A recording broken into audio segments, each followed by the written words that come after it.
All right, good evening. We will call the September 30th Board of Directors meeting to order at 4:03. We could have roll call. Okay, girls with that, so we'll see. So Director Perezkiel, Yes. Director Shore, Yes. Director Delara, Here. Director Logston, Secretary Barraza. Here. Vice President Rodriguez. Here. And President Rogers. Let's see if she has joined us. She is not. Okay, but we do have a quorum. If everybody could stand, the pledge of allegiance.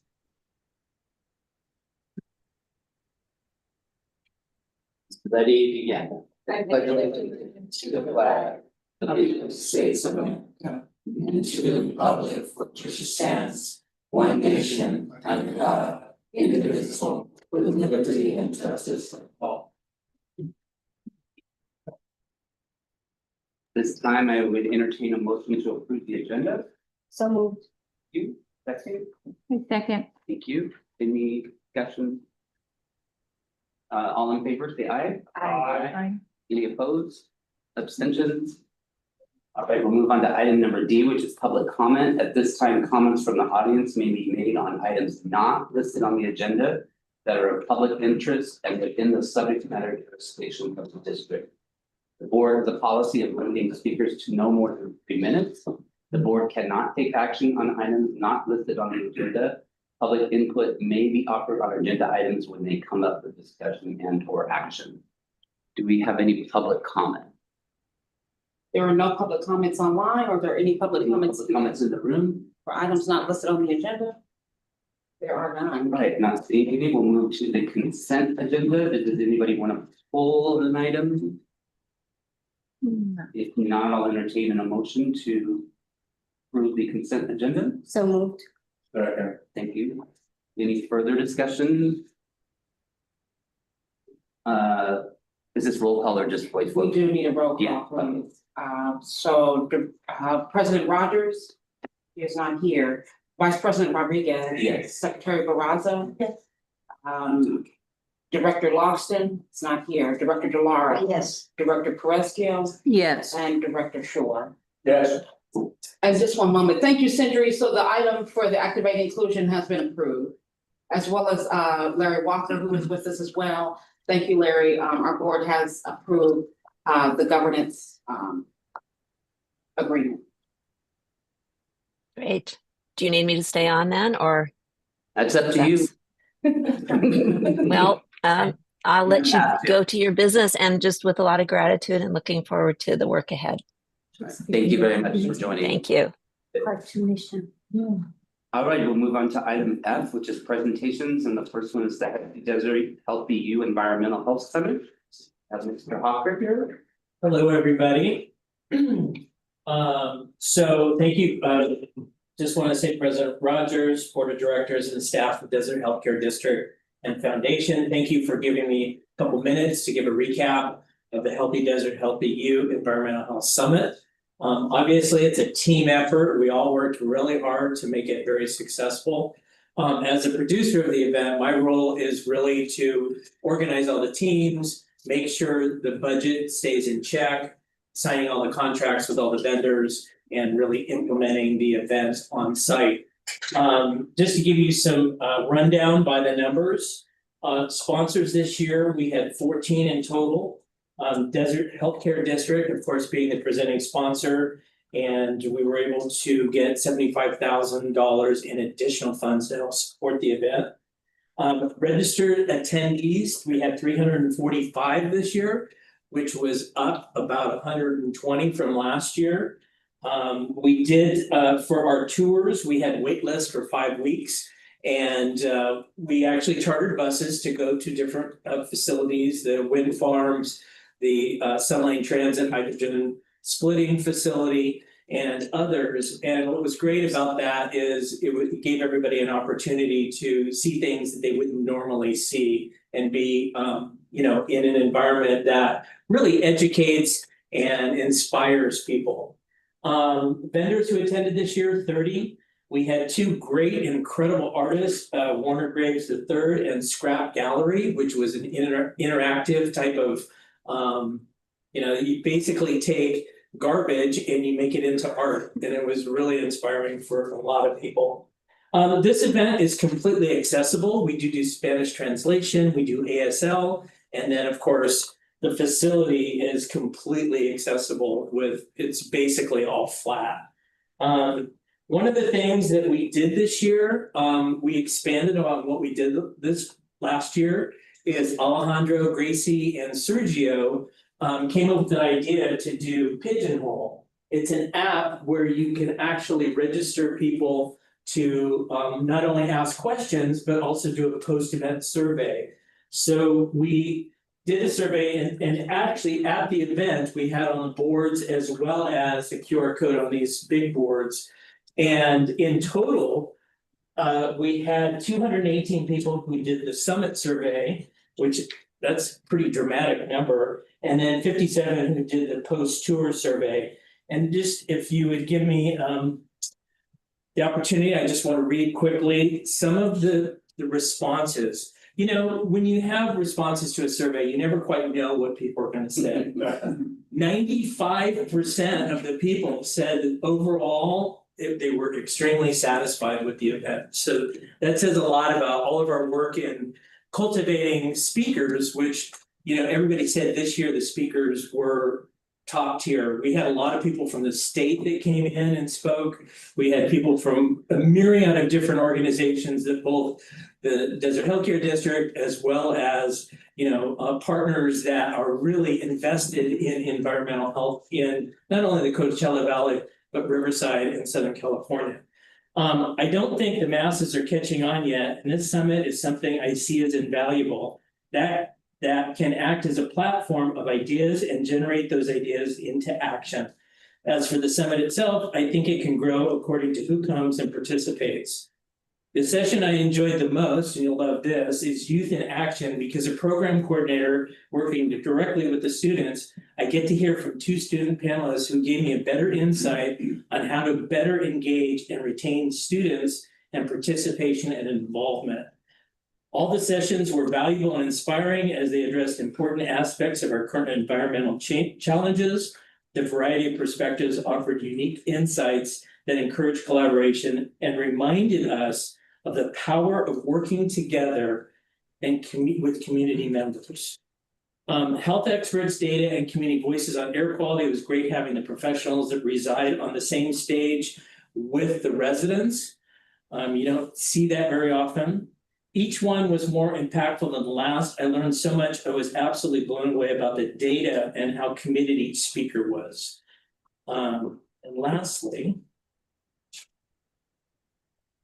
again, we asked, I think in total it was about 15 questions or something like that. So the final question we asked is, would you attend the event again next year? And one of the responses was, a continued environmental summit keeps all in the loop as to the necessary implementation of advocacy and change. And then, yes, I will attend. Now that I have more information about it, would love to invite friends and neighbors that are concerned about health in the desert. I live in La Quinta. The dust and particles in the air from the salt sea and the freeway are affecting our community. So again, one of the reasons we do this event is to inspire people and to provide resources. And one of the things we did this year with the vendors is we said, if you have job opportunities with your organization, please provide them. We want to inspire our youth to go into a field of environmental health or one of these different organizations. So that's basically it. At this time, I want to see if the board had any questions about the event. Any questions or comments? I have comments. Okay, so I thought the event was excellent. I like the fact that there were more people. I like the 2-day option. I thought there was the way things worked around seemed to work a lot smoother the second year. I know that first year is always a learning experience, but this time it seemed like if people were able to find things a lot easier, the food lines weren't so long. And so things like that were really good. I really liked the local speakers. the panels that you had from the local people, I thought those were excellent. They provided more information that I could relate to instead of the, things that, the other ones were informative, but I really want to see how the speakers that spoke last time and they spoke again this time, what they had done differently or what had happened since last year. So I really like that, being able to continue that. I definitely think that this is something that the healthcare district needs to continue to host because it is an issue, a very important issue that affects all of the residents of Coachella Valley. The one thing that I did talk to Chris about afterwards is maybe it was because it was a coincidence that when we recently gave a grant to St. John's and they were one of our sponsors, and I was wondering, does that really make sense that we give them money and then they're one of our sponsors? So I think that's something that I hope Chris will consider that in the future because I know that has been an issue in the past, and it may not be a problem, but I don't want it to be a problem. So I'm just thinking that maybe that's something. 75,000, I think, is a great in the contribution and to have partners like Desert Healthcare.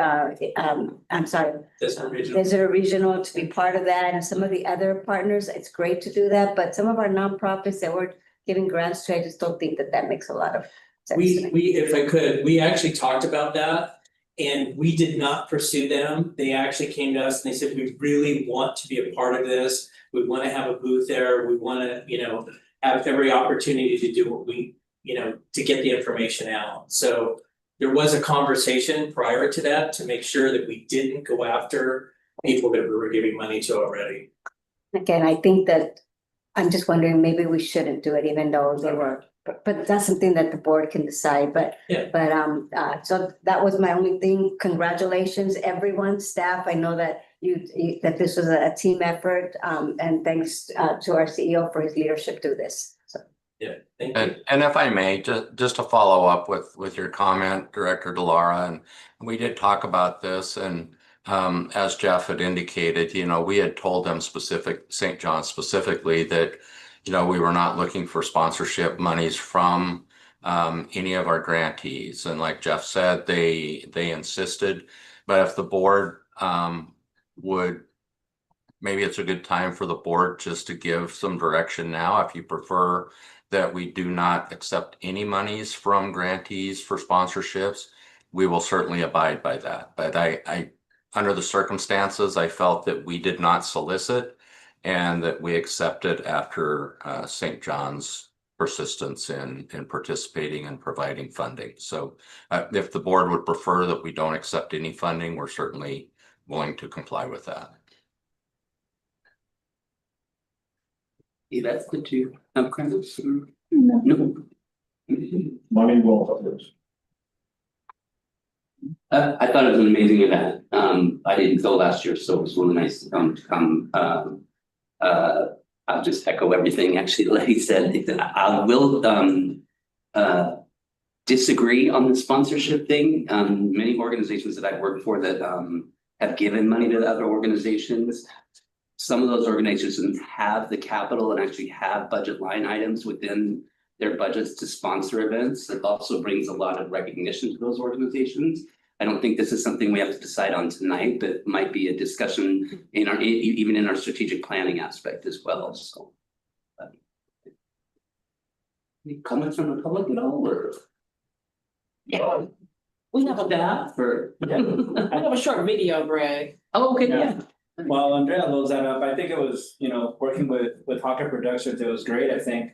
The staff investment into attending different regional environmental health and environmental justice conferences really paid off by identifying, the local leaders and also were folks that are actually doing work, in the Salton Sea, Imperial Valley. But obviously we're neighboring counties and whatever is happening down there is definitely gonna impact us here. So I think going even down into Imperial County, listening to the conversations there and identifying not only the government entities, but also the grassroots organizations that are out there trying to inform the community about Lithium Valley, and there's possible, pros and cons of it. So I think, this year we were able to really intentionally bring it down like you said, to the community level.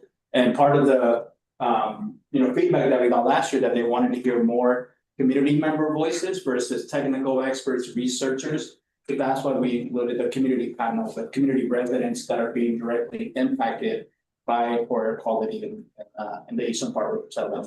And I will add, since you brought up the Salton Sea, because there was one panelist that's basically claimed that nothing's being done at the sea, and that's the furthest thing from the truth. There's been a lot of federal activity around the south end. The county's invested significant dollars around the north end, so maybe next year we have kind of an update on what's happening. We know there's still a lot of work that has to be done yet. But that was a little disconcerting to me, someone who's worked in both offices and knows the work that's happening. One of the things that Alejandro really does is make sure that like all the speakers really understand what the topic is. Yeah. And, as much as we'd like to control what people say, You know, we put together a whole package of things. One of the things, just briefly, is obviously we want to inspire youth. Our keynote speakers for the last 2 years were both under 30 years old. And it was really important because both of them were actually part of the Goldman Environmental Prize. And this year we had Nalili Kobo do a video to do a recap of what she's been doing for the last year. So we really felt it was important to have segue from year to year and talk about what have you done in the last year? What do you need help from the community to help you in these initiatives? We even had a private donor that wanted to contribute a $500 scholarship to one of the students, Oh, wow. that was on the panel. Yeah. And our CEO, I asked if we could match that, and he agreed, so we'll be matching $500 scholarship, 500 to each of the 2 students that presented. And I'll work with Will on probably some of the details. and that's a really good point, Jeff, is to be able to highlight, to hold a symposium, just to hold a symposium. It's really good to see what kind of progress has been made, that we're actually having an impact by doing it. Yeah, great, I'm glad you highlighted that. Carol wasn't there, was she? She is, here. No, yeah, she was there. Was there? I'm trying to remember. You just want to be. Okay. Hi, President Rogers, did you have anything to mention about the summit? I did. And I really enjoyed it. And I thought it was the most well-run, well-organized summit conference that I've been to in years and years. I'm very, very proud of our district and our staff who put it together, and Jeff and the professionalism of his staff. Thank you very much. Thank you, Carol. Anything else? And I would just like to add, a big thank you to staff, Hawker Productions. I know it's been said, and I know everybody appreciates the work, but being, the CEO and being able to have the opportunity to work with these staff members as well as Hawker Production to, make this such a wonderful summit. We built off of the first year, and everything just seemed to work so smoothly, and very appreciative. I think the partnership that we have with Weston is great. They really accommodated us in every way. So as we move forward into future years, which I'm sure we will do that. And again, thank you for all the support and efforts from staff and the production team. And thank you to the board for your contribution of the presenting sponsors funds. Thank you, Chris. All right, we'll move on. Wait, hold on a second, we have a small video we want to show. Oh, yeah. It's only 30 minutes. Let me have the panel here. Okay.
Very nice.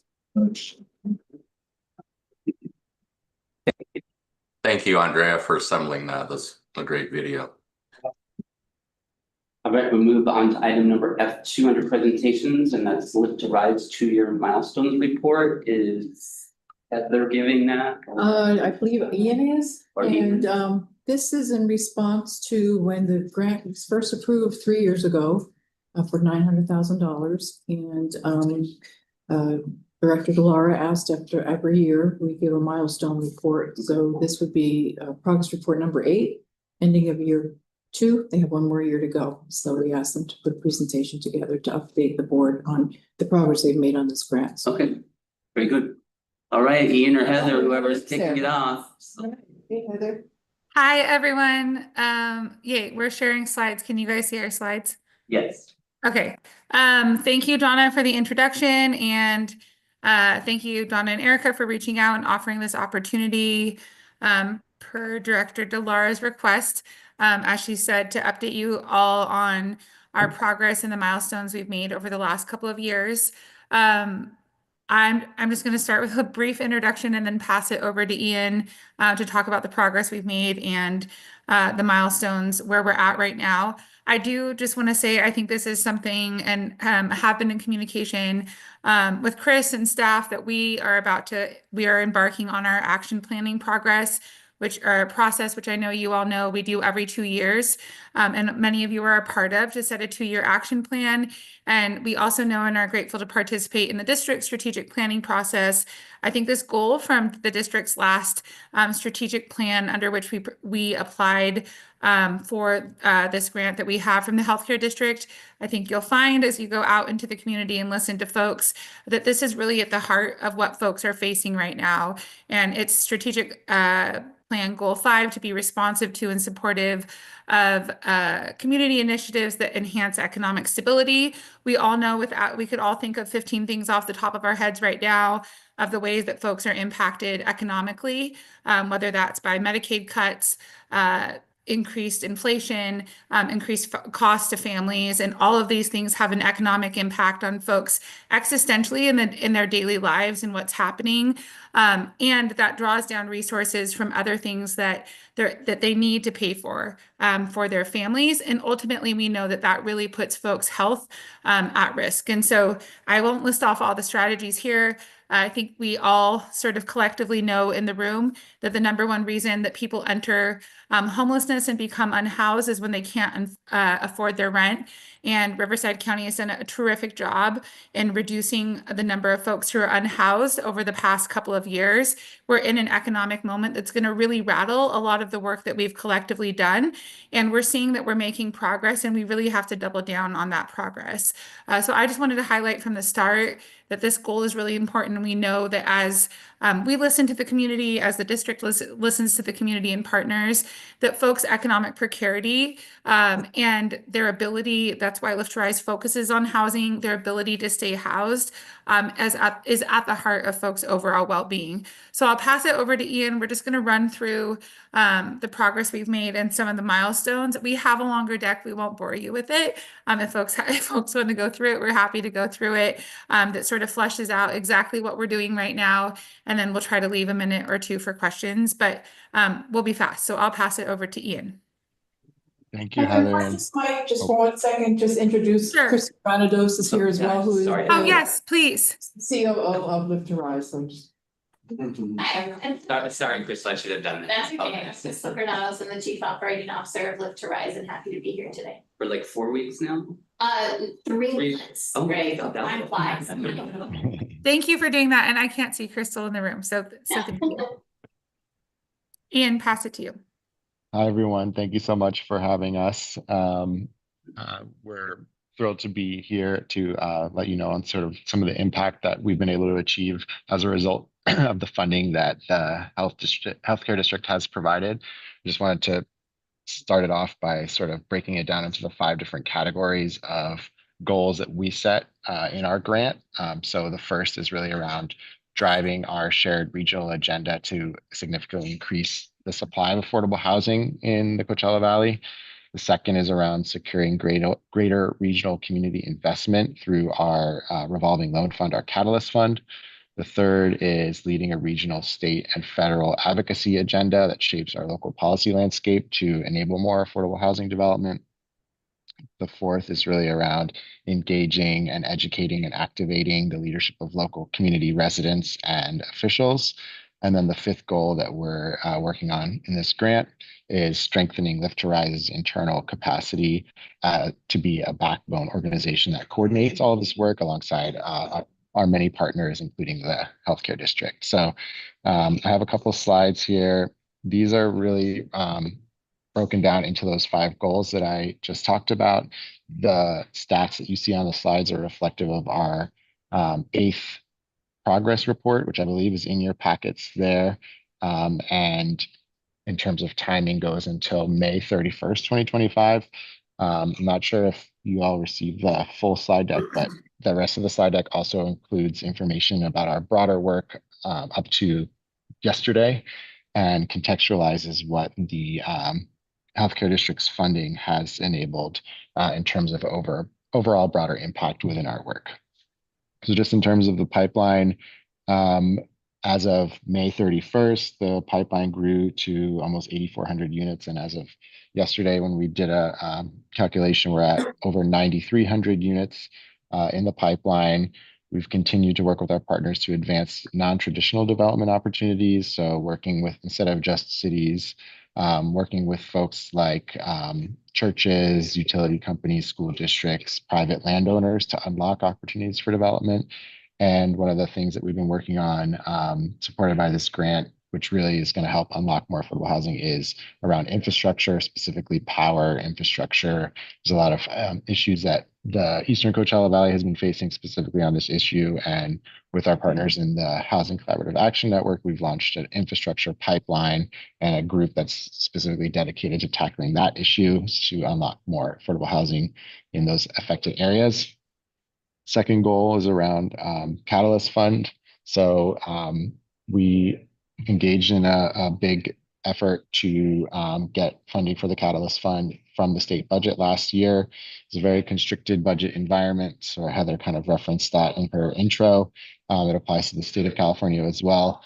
We ultimately, when the budget cycle ended, our request wasn't included, but we're continuing to work on securing additional investment for the Catalyst Fund in the next budget cycle. We've already worked on advocating and meeting with legislators and agency folks in Sacramento to jump that process off. But in the meantime, we did finally secure the capital from our SCAG REAP 2.0 grant since our last milestone report, and some additional private and public funding totaling around $11 million in available additional loan capital for the Catalyst Fund. And then I won't bore you with all of the details, but we have a big chart that lists out all of the different loans and projects that receive loans out of our Catalyst Fund. Right now, we're at about 1,350 units catalyzed by the Catalyst Fund since the start of this grant. And that includes both multifamily, senior rental properties, also homeownership opportunities as well. So we're really proud of the work of the Catalyst Fund.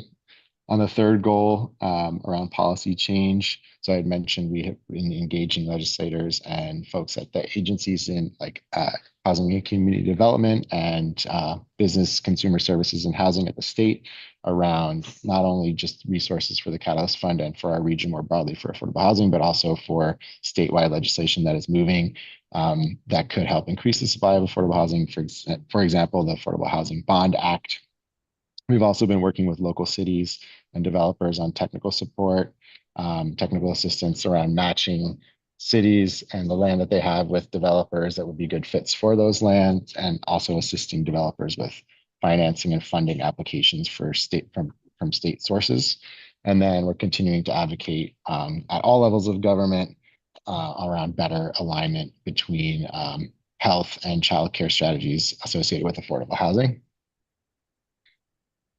Our fourth goal is really, as I mentioned, about mobilizing community residents. So just in our last progress report, we featured 2 different affordable housing projects that were going up for vote at local planning commissions.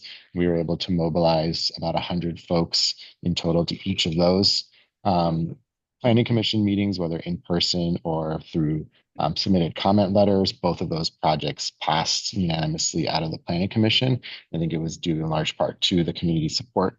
We also continue to host workshops and town halls with residents to provide them with knowledge and education, especially around things like tenants' rights and community organizing. And our resident leadership table continues to be active in engaging community-based organizations and nonprofit groups that have sort of their own basis of residence, and engaging the leaders of those groups. And then on the 5th goal is really around sustaining our capacity to sort of navigate the times that Heather was alluding to, the sort of resource constriction and economic strain that we're facing as an organization, as an ecosystem, but also as a community.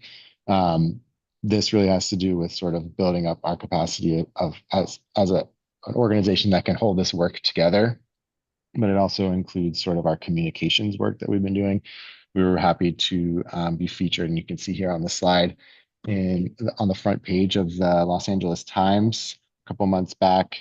And the story was really about the progress that's being made on affordable housing in the Coachella Valley. And we're proud to sort of be part of this broader effort, which is being viewed as sort of a model for the rest of the state to address the housing affordability crisis.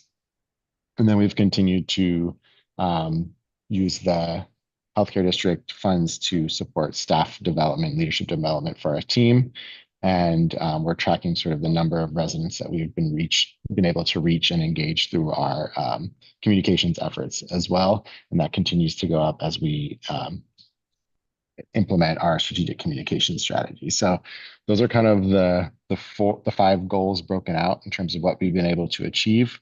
And the milestones that were mentioned at the beginning, those are kind of broken into different categories. But essentially it was to, after year 2, to add an additional 3,000 units to the pipeline, raise an additional $10 million of grant funding for affordable housing connected PCE and healthcare. And the third one, was deploy We Lift loans, Catalyst Fund loans to at least 4 projects. So I think we're definitely, we've hit the milestones on the funds raised and the loans deployed. I think the pipeline number, we have come close. We currently haven't hit that milestone, but I do think that part of that has to do with the fact that we've been seeing a lot more homeownership units enter into the pipeline, which by scales of magnitude are much less than larger multifamily developments, but are very much a priority of our community members and the community advisory committee that sort of provides strategic oversight on how we deploy our loans. So I think part of the reason why we haven't seen the pipeline move as rapidly as we anticipated was due to more of a focus on homeownership, which again, it's harder to scale up in terms of those numbers. But I would say overall, we're if not hitting, very close to hitting all of the milestones that we identified at the beginning of this grant. Heather, did you want to add anything? I think we'll pause for questions. If there are any questions, happy to take questions and follow Any questions or comments to the board? I have one question on goal number 1, the 8380 plus units with 400 new units. Can you tell me, Ian, is that a particular area that it's higher in areas? I guess I'm wondering, are they like in areas that would have gotten built anyways, or is it in some of the areas that are more in need of funding because of the extra costs associated with bringing in the infrastructure? So do you have any thoughts about that? How the units are progressing with the regions that they're being Yeah, I mean, so actually that number that you were referencing is a little outdated. We're closer to actually 9,300 total now. But the pipeline spans all different kinds of areas. I think the specific city that has the most is Indio, but that's also the city with the largest population. But we have units spanning, we've identified units in the unincorporated areas. There's projects ranging from, anywhere from 50 to 300 units planned in some of the unincorporated areas. But we also have units identified in every single Coachella Valley city. So it's pretty much spread across the geography. But I think we do see more in cities that have a lot of activity already in terms of development. So I think that's why you see a lot in the city of Indio. And then we have a lot in the areas where, for example, Coachella Valley Housing Coalition is active. So we've identified a lot of projects that they're working on, and they have projects all over, but they have a lot of land that they've identified in the unincorporated areas for those projects. So it's spread out, but you also see more units in areas with a lot of development activity. Would it be possible, Ian and Heather, to actually include some of the names of the projects and where they're at, like, just for us to have an idea of where they are being situated? Yeah. We have an interactive map as well. Oh, okay. Yeah. Buddy, I was gonna, Director DeLaura, sorry. My longtime friend, Director DeLaura. As Donna was saying, we have a live, active, affordable housing pipeline portal that shows all the units in the pipeline, that at whatever phase of development that they're under. So that's on our website. And we're adding layers of that to that. There was part of your question I wanted to address, I think if I heard your question correctly, which was, would these units have just occurred? Were we not like working in those areas? We work actively and want to give huge credit to all the cities, and especially the county.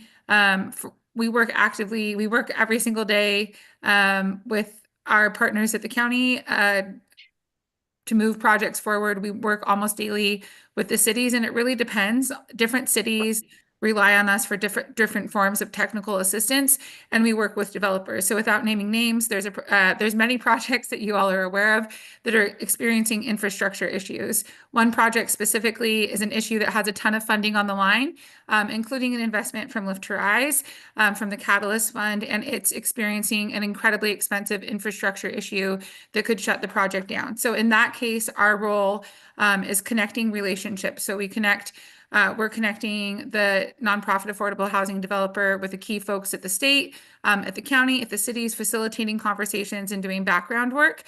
We do that often for many projects across the pipeline. So in no way are we building the units themselves, but by having a powerful coalition, which some of you at the table are a part of, when issues come up, we're able to be all hands on deck and work together to get those projects the resources that they need. And then that's the whole reason of having a pipeline. The infrastructure issue is a major issue that is halting a lot of projects across the pipeline. So we're able to use our collective might, power, and relationship networks to push on solutions for that. So I just wanted to address that there's absolutely no taking away from the individual folks that are doing it, and no taking away from the collective of folks that have really elevated the region at every level, so that we're drawing down more resources and getting regulatory and policy tweaks to make the units move forward in our pipeline. I have one other question. Okay, Heather, on the goal number 2 was a $10 million budget allocation. With the current state of the state's budget, is it likely that you're going to get it? And if you don't get it, how would that impact the organization? So we did, Ian referenced that we did, I should be careful of how I say this. So we did receive $5 million just this year, which took us 4 years to get. That's the part that I have to be careful about how I say it. But we did just receive $5 million. That is matched dollar for dollar in capital. The county also made an additional $1 million investment in the fund this year. So we did hit that milestone of an additional $10 million for the Catalyst Fund. Ian, myself, Mike Walsh from the county, can't remember who else was with us, and Joe Motha from our team were in Sacramento the week before last week, meeting with Director Velasquez and the cabinet secretaries from the governor's office, Wells Fargo, SCAG, other folks who have invested in the fund, to really problem solve through how we can draw down more investment, not just for the Catalyst Fund, but for the obstacles to the Catalyst Fund. And so we're hopeful that despite the budget picture and outlook, there are places, without saying more than I should say, there's a few places where there's underspent programs that can potentially reallocate resources toward the Catalyst Fund. So we're hopeful about that. And I think the bottom line is that the ecosystem needs more resources. We were with a city this week that was talking about the need for gap loans. You guys are probably hearing about this a lot, and asking if the Catalyst Fund deploys gap loans. I would say almost every loan that we have deployed becomes a gap loan because the loan extends the period. That's why it's patient flexible capital. So it's patient and it's flexible because if folks need to extend the period of time that they need the resources, then that's what happens. So to answer your question, letting the more resources we get, the more that we can deploy, and the more that we can help folks navigate really uncertain times, whether it's related to program cuts, infrastructure barriers, or just simply the cost of inflation. You know, the cost of nails, the cost of everything's going up, which drives up the cost of building a project, and resources aren't increasing. Award resources that folks are getting are not increasing in a way that matches the costs that are increasing. I could also add, Sorry. I could add that the way that the Catalyst Fund works, it's not limited just to state funding or public funding. So we're also engaging strategies to raise private and other philanthropic capital, recognizing that we're in this kind of more resource constricted environment. We're not saying we're giving up on state funding because it's still really the place where there's the most resource available. So we're kind of approaching all of these things simultaneously. And the more money that we're able to raise, we can leverage more from the match with our partner Low Income Investment Fund. So whatever source we're getting it from, we'll be able to continue to sort of push projects forward, but it's not limited just to state funding. It wouldn't derail the project if we weren't able to secure that. Other questions, comments? Yeah, a couple questions. Carol has a question. Oh, go ahead, Carol.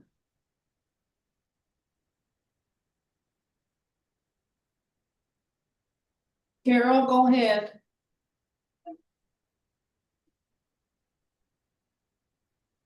Okay. Thank you. I'm trying. I just want to give my accolades to Live to Rise and the effect that they've had on the community. You know, they've received national recognition for their efforts and their innovative ways to bring about affordable housing. I know that in my little community in Desert Hot Springs, their community advocacy has really gone a long way. And they are doing the same in lots of other small communities. They're turning NIMBYs into YIMBYs, yes, in my backyard. And you know, that's really creating a lot of awareness.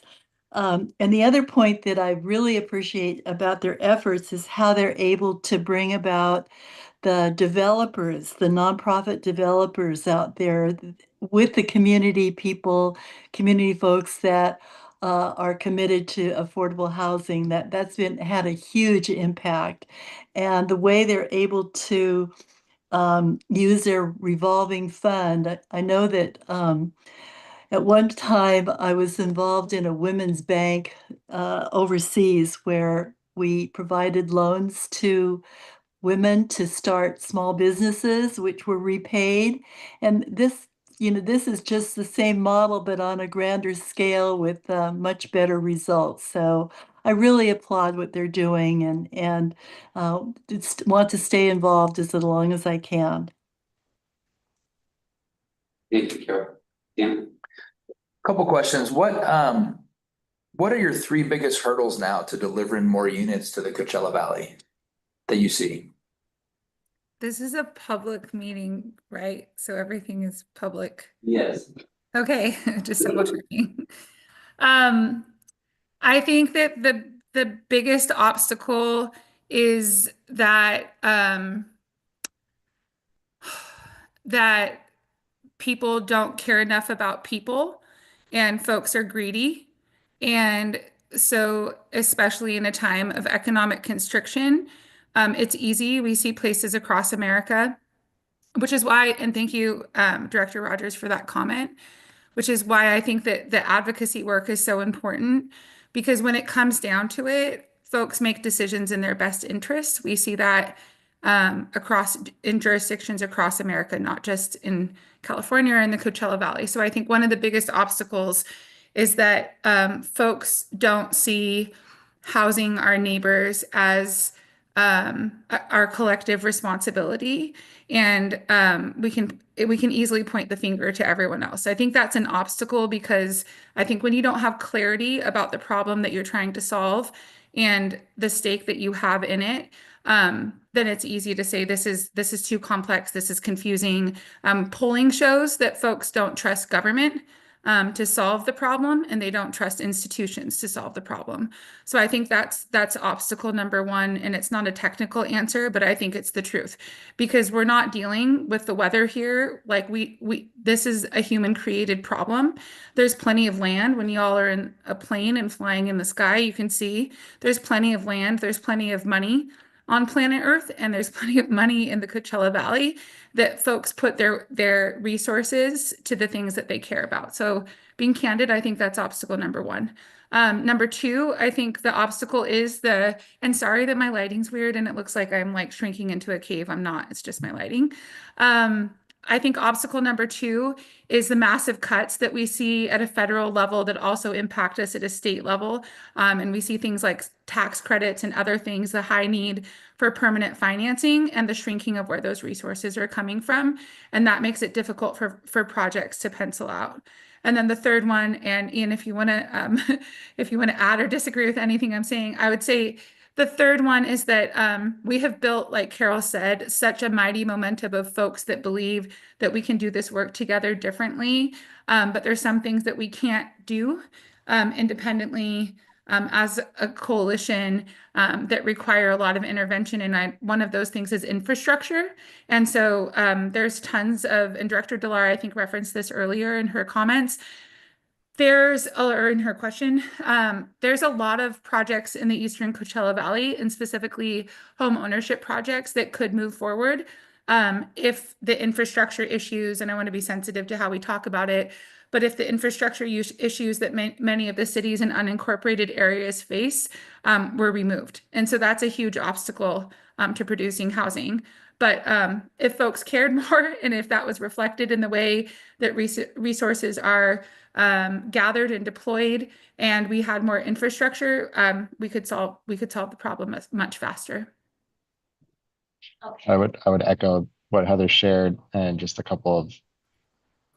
go a little bit further on the infrastructure piece, I think is indicative of right now there isn't a great way that infrastructure needs are being projected out into the future and taking into account the growth that is anticipated for our region. So right now, for those of you who are familiar with RHNA, or regional housing needs allocation, it's essentially the state comes up with a number of units that each city and county is responsible for planning over the course of an 8-year cycle to make sure that the appropriate amount of affordable housing can get built. There's no similar process for the amount of power, electricity, or sort of infrastructure needs that would be needed to accommodate that growth. So there's sort of an expectation from the state that localities get this amount of affordable housing produced, but there isn't a parallel expectation that the utility companies or those who provide power, the vital infrastructure, are building at the same rate. So there's sort of a disconnect between this crucial piece of the puzzle, which is infrastructure, and what is actually expected of localities by the state. And I think that comes to play just in general, where there's a lack of alignment between a lot of the different funding sources at the state level. So like the tax credits, which Heather mentioned, and the other programs, there isn't very good alignment between those programs. So it creates a very inefficient, expensive process for developers to actually access those those funds. And I think the infrastructure lack of alignment is sort of indicative of that as well. Could I add one more thing and just be really brief? I know we're taking up a ton of time. I think another thing which this grant has helped us support or helped us address, and Ian sort of said this, but all the rules and regs, and folks in the room who are housing experts know this, all the rules and regs are written for the metro and coastal areas. So the rules and regs for housing resources are written in that way. And leadership that makes decisions about these things is in Sacramento, and folks are often in the city. So one of the challenges is that we want everyone to come to us, because we do, and that's right, that folks should come to us. But one of the challenges, and where we've seen real breakthroughs, is when we pull it together and we show up in Sacramento, in Los Angeles, in the places, in the spaces where the decisions are happening and being made. So I think that's a major challenge as well. Sorry, I'll stop. I know we're over time. So a couple comments. Who in the private building space in the Coachella Valley are you connecting with? So the Desert Valley Builders Association, DVBA, represents all builders, including affordable, but also just regular market rate and commercial. And Gretchen is an active participant in our coalition, so she sort of connects us to folks in that space. That's good. Yeah, the BIA group out here is very busy. I think a couple of the comments you stated, I mean, very well, that there is a big time housing problem. But I think just from my connections in the building community out here, outside of this, the biggest issue we have is energy. You have plenty of people that want to put units in the market, and you cannot serve them power. And there's, you know, what needs to happen, and I'm happy to make the connection because you guys are great advocates, you're great voices. On the private side, they're great builders, they're very effective. They see a need, they see an opportunity, they want to help out. But they don't do what you guys do very well on the advocacy side. But your biggest problem now, there are thousands of units ready to go in, land purchased, plans done. There's no power. You cannot serve power. There's no letters to serve power, even when they've been getting letters to serve power from Edison or even from IID's a little bit better, but they don't have substations. So if you really want to go impact this, you've got to figure out the energy problem. And one of the things they're working at, and I didn't hear it mentioned, there's a microgrid strategy that's been pushed out here for a while now about building out microgrids that service certain areas. So it sits off the grid, it can service the grid if it needs to, you can sell energy back to the grid. But if you want to really solve this problem, I mean, everything you're saying is great. You've got to solve energy, and we got to get you connected to the groups out here that are doing that. And that will have a lasting impact. And so if there's a desire or a need for those connections, I'm happy to make them, but I think your voices are very good. And I think that connecting with some of the people out here who are pushing it from another side, working together, I think you'll solve the problem, because it is a big problem out here. And if I can add on to that, I agree with you 100%. It's like I sit on the policy and advocacy committee, and that is one of the major issues with Live to Rise. That's one of the major issues that we've lifted up. But this is a state issue. This is a regulation issue. This isn't capital. This isn't capital driven. Capital is not the problem right now. Right. Desire to work is not the problem. Labor is not the problem. It's energy. Energy is the biggest problem California is facing. It's a self-induced problem based on certain regulations that have come down, and the grids cannot support the way this is going. And so that is where the advocacy has to go. If you want to have houses, you got to have power. And so you got to start back there with power, and you've got to deliver power. You got to put substations in. And there's money to do that. There's capital to do that, but they need help getting over some of the things that you guys work with, which is in the regulatory space, in the advocacy space, getting out to Sacramento, letting them know, here's the problem. Because once that's solved, I could tell you 5,000 units of people I know right now that want to put units in. They've got 800 waiting in La Quinta to go in. They can't get a will serve power letter. Yeah, I would say, well, one, thank you for bringing this up. It's something where we're really aware of and are working on at a state level around advocacy around this. Our meeting in Sacramento last week with the governor's office, half of our meeting was about this issue specifically.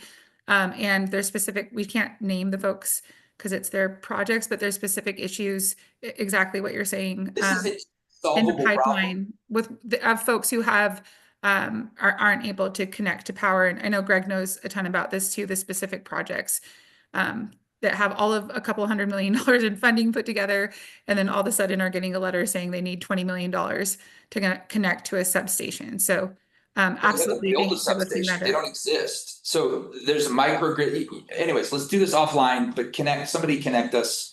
So you guys can meet the right people that have the strategy. I mean, there's been plans in place that I don't see. I was looking through your website. I don't see it mentioned at all, but you need to connect to some of the people out here that are doing this. And I think you can move the ball pretty far because we need it. So.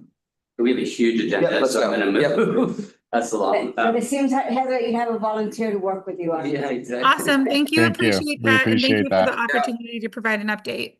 Thank you. Yeah, and I'll close because I've been involved with this initiative for going 7 years now. 10 years. And the partnership that the county has with Lift to Rise, that Desert Healthcare District does, this really has been seen across the country and specifically in the state as a model on how we do this. I'm getting chills just thinking about the cuts that we're hearing coming from HUD, the total elimination of permanent supportive housing dollars, the redirection to Heather and Ian's point on tax credits. This is a very, very scary time when it comes to building housing. The county, I don't know, I can't remember how many millions we invested over ARPA dollars, but over half of our 300 million that we invested in housing and homelessness went into housing. And a lot of that fed into this initiative, into the pipeline. So, as a board member, again, I was here advocating for this grant, 2-3 years ago. And so I just want to thank the board again. So, and thanks for the presentation. That's great. Yep. Thank you. We'll be back asking Thank for you. more again. Of course you will. Take care. Bye, folks. Thank you. Yeah, good seeing you. All right, moving on to strategic grant funding actions. Item number 1. Is the Coachella Volunteers in Medicine, healthcare access. The report is in the staff report. Staff, anything to add? No, just that all 3 of the grants that are before you have been approved by the program committee and forwarded to the board for their approval. And we do have them here from CBN, if there's any questions at all, so. Any questions? Just for clarification, if I may, Mr. Yes, of course. So there's the 3 grants, but there's also the Coachella Medicine, the Las Palmas Medical Plaza lease. Correct. So we're treating that as a lease, not a Separate action grant. item, yes, Separate. right? Yeah. Yes. Okay, one. Oh, I see what you mean. Yeah, so we'll do the grant first and then thank you, Erica Delar, appreciate that. So I would entertain a motion then on the grant, number 1506. I will move approval. There's a second? Thank you. Any further discussion? Any public comments?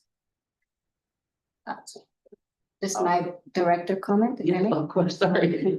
Just my director comment is just that when I read this, I thought this is a great program. The return on investment that we make in this program is tremendous. So I'm really pleased that you have the 2 offices now, one in the East End and in the West End. I'm glad that, I know it's gonna be a struggle when you start at the West End. I'm really glad that you were able to overcome some of those obstacles, so good. Thank you.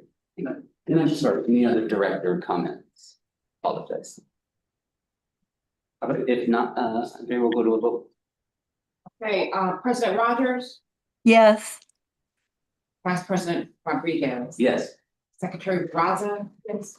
Director Lofton. Yes. Director Delara. Yes. Director Perez Gil. Yes. And Director Shore. Yes. All right, we'll move to item number 1A, and this is the CV Volunteers in Medicine, the Las Palmas Medical Plaza 2-year lease. Again, reports in the staff report. Any questions? Director Delara summed it up pretty well in her comments, so. I'll move approval. There's a second. I'll second. Thank you. Any further discussion? Comments from the board? Comments from the public? All right, Andrea, we'll go to a vote. President Rogers, Yes. Vice President Rodriguez. Yes. Secretary Barraza. Yes.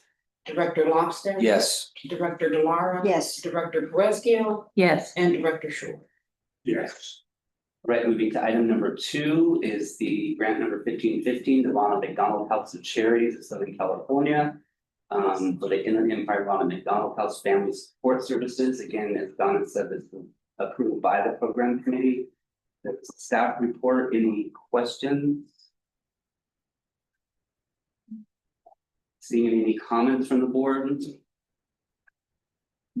Any comments from the public? Not seeing any, entertain a motion. I'll move approval. Second. Thank you. And if no further discussion, Andrea will go vote. President Rogers, Yes. Vice President Rodriguez. Yes. Secretary Baraza. Yes. Director Logston. Yes. Director Delara. Yes. Director Perezkiel. Yes. And Director Shore.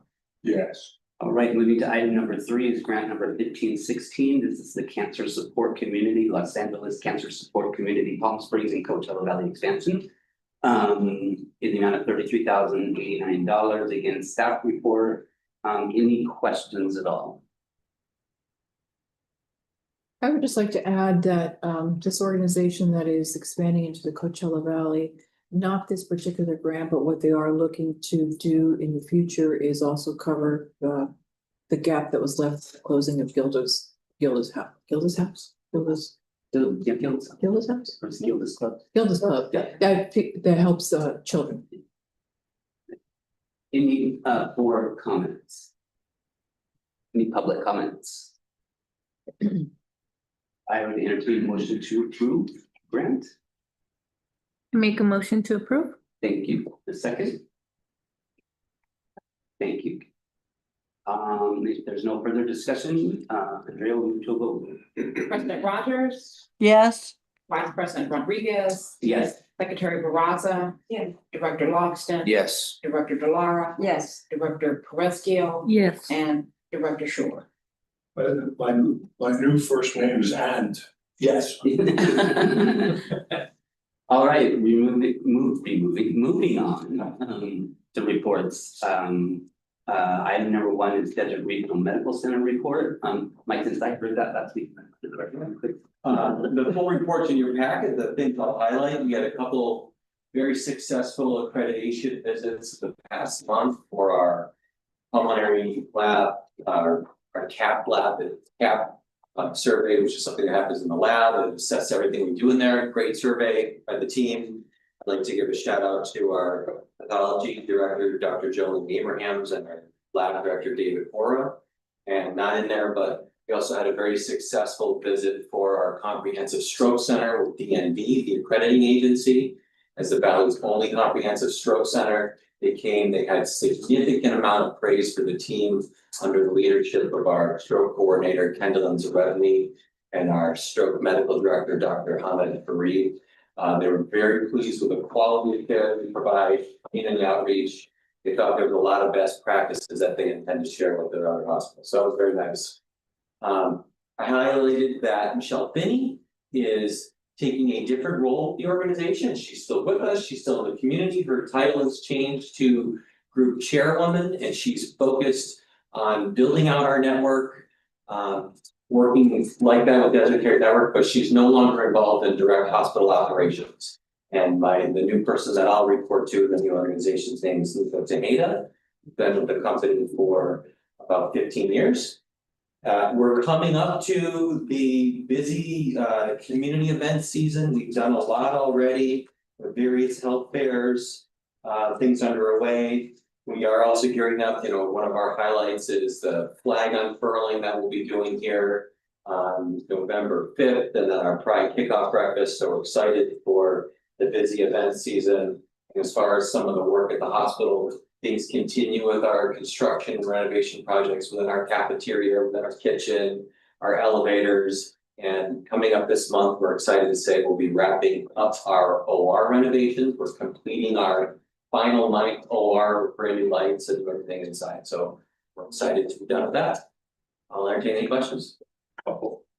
Yes, sir. A couple of questions. Number one, is there anything new that we need to know about relative to union negotiations? Our union negotiations are ongoing. The CNA had actually called the strike, which was called off. They did not follow the process accordingly, so our sides still have multiple dates scheduled where we will continue to negotiate. And we'll continue to go through that process. Regardless, the hospital will be here to serve the community. Excellent. More importantly, not that it's less important. In light of the climate in this country these days about violence, let alone violence in what I would describe as soft targets, whether it's a church, a mall, a facility. What's the status of our security logic or our strategy at the hospital? And how and what's going on in that respect?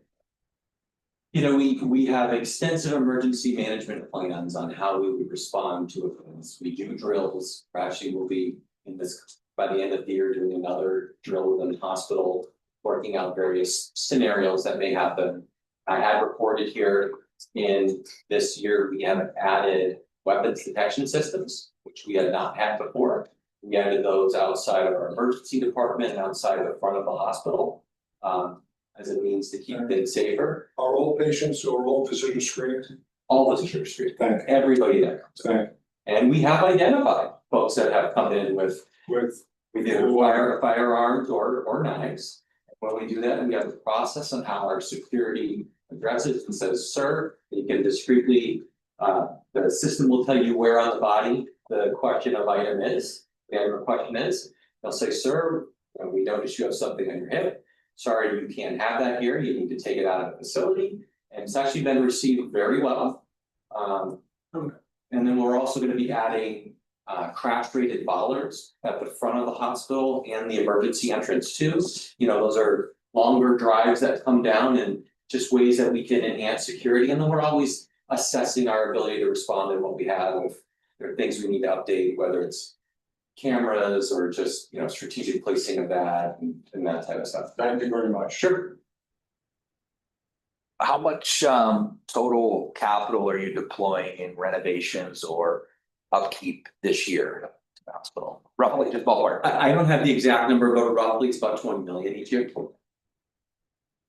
And that's in various, whether it's. That is your annual budget? Yeah. Everything. Thanks. Any other questions? Thanks, Mike, appreciate it very much. I have, Mr. Chair, may I ask a question? Oh, yeah, sorry. Do you have any thoughts about the impact of the federal changes on how patients' care is going to be affected? You know, I think like all healthcare systems, we're planning for it. It's going to be challenging. You know, as the Valley's leader in caring for the underserved, and you know, we've got over 40% of our patients are on Medicaid or managed Medicaid. It's going to be devastating for people, and we will certainly feel the impacts at the hospital. We've got to prepare for it. Nevertheless, we will still be that provider that cares for any patient regardless of their ability to pay for it. And you know, certainly we work with transferring facilities that can't manage either, and we'll continue to do it because it's the right thing to do. Thank you. Any other questions? Great. Item number 2 is the Desert Regional Medical Center Governing Board meeting reports. That was in your packet. Basically reiteration of what Mike just said. Any questions on that discussion? Item number 3 is the Desert Healthcare District CEO report. Item A is the Local Area Formation Commission, LAFCO. We're all familiar in addressing the Palo Verde Hospital Municipal Services Review. Chris, take it away. Thank you, Director Rodriguez. So there's been a lot of development regarding the Palo Verde Healthcare District and the hospital there. I think we're all aware that there's significant financial distress associated with the hospital. And so LAFCO has been involved in doing their municipal services report, and that was presented last Thursday at the LAFCO Commission. And there were 9 options that were possible opportunities for the commission to consider regarding possibly helping out the district and the hospital. It's a very, very challenging situation. As of just a few days ago, there was about 6 days worth of cash on hand. And we learned today, well, let me back up a little bit. So developments that have occurred. So the LAFCO Commission did approve and accept the MSR. And also out of that meeting, it was the commission directed LAFCO staff to proceed with procedures to dissolve the Palo Verde Healthcare District. So they're looking into that, and there will be an October 16th meeting to for staff to present how that process would go about. They also recommended a working group that would be established with the county, RUHS, the local hospital system here with Eisenhower Health, Desert Care Network, IEHP, our healthcare district, and was supposed to include the Palo Verde Healthcare District. However, they're not being cooperative as far as some of the board members, from my understanding, are believing that they can still work things out. Their board had approved at last Monday's board meeting to go ahead and file Chapter 9 bankruptcy, which as of today are the working group that was just established from the LAFCO meeting. We met this afternoon. Director Delara and me are on that working group, and we were informed by the county executive director that Palo Verde decided to go ahead and file that bankruptcy notice. And so we'll have to stay tuned with what transpires with that. The more important issue is that, like say, they have about 6 days worth of cash on hand. How much? 6 days. 15, 50? Less than a week. 15, thank you. Less than a week. Less than a week. They have payroll coming up on this Friday, which we're understanding is about 250,000, and they believe that they have enough money to pay that. However, they're may be running short. So there's an urgency to this discussion. Also, it was moved by LAFCO Commission to as part of the dissolution of their healthcare district is to determine who would be the successor agency. Presently, just determined that the county would be the successor agency on a temporary basis, while things develop to see who would continue to take over that district, expand those district boundaries, and that's one of the options that's listed in the LAFCO report, is that the dissolution of that district, Palo Verde district, and merging with the Desert Healthcare District. And so, we have had some internal ad hoc committees, and in our packet, there's the report that shows some possible discussion items, recommendations. And so I think I presented enough information here for the directors to be able to have a discussion.